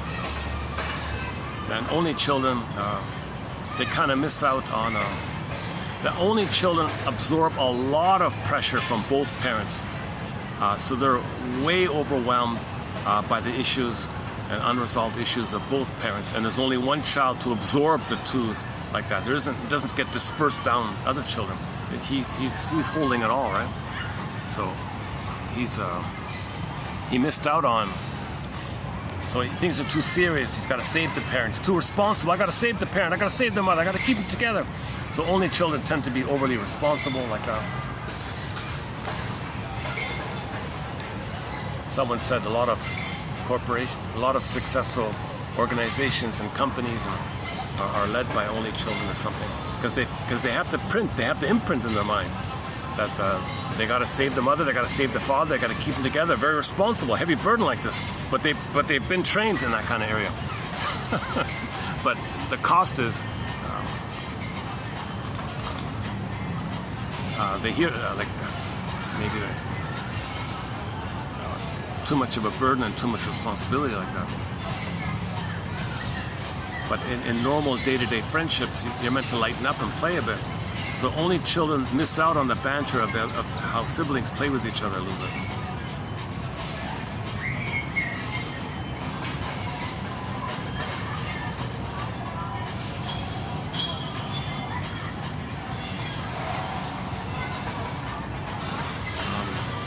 Okay.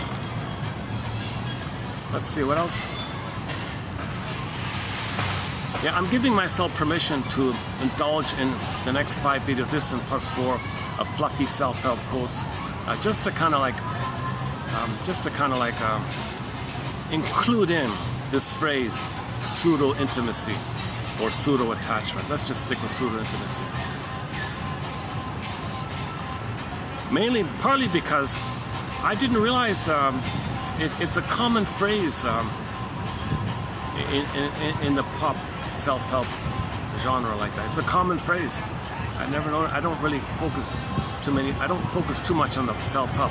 I'm more into like object relations theory, Melanie Klein, Edmund Berger, Masterson, Ogden, Grotstein. I like the more precise, analytic thinking, clear thinking. They're trying to be a little more, not scientific, but more precise or something. Self-help authors are, they're working out their issues as they're writing, so they got to do a lot of filtering like that. Shrinks have done that work, so they're more clear in their presentation.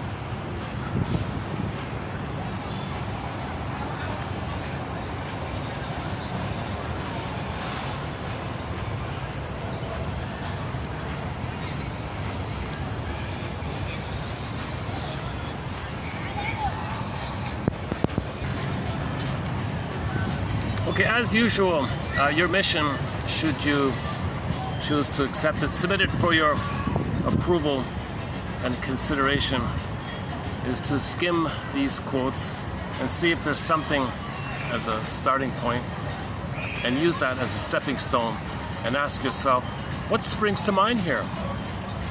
What thoughts spring up here after reading this point? What does this quote or idea suggest to me? What does it remind me of?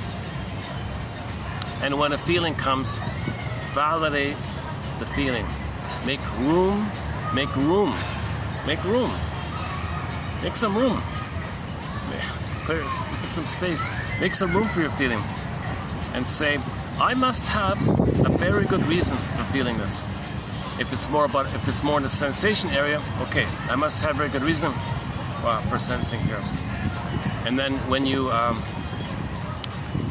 do some kind of resistance, notice that point that you're resisting, defense before contempt. Okay, so submit it for your approval and consideration. When the song ends, I'll shut down the video. So thanks very much for the love of narrative medicine. I'll see you in the next video. Submit it for your consideration and approval. Skim these quotes and find something to use as a springboard and ask yourself, what does this quote remind me of? What does it suggest to me? What thoughts spring to mind? And when a feeling comes, make room for the feeling. Allow the feeling. Welcome the feeling. And validate by saying, I must have a very good reason for feeling this or sensing this. And when there's a resistance, notice it. Submit it for your approval. Thanks very much. See you next time.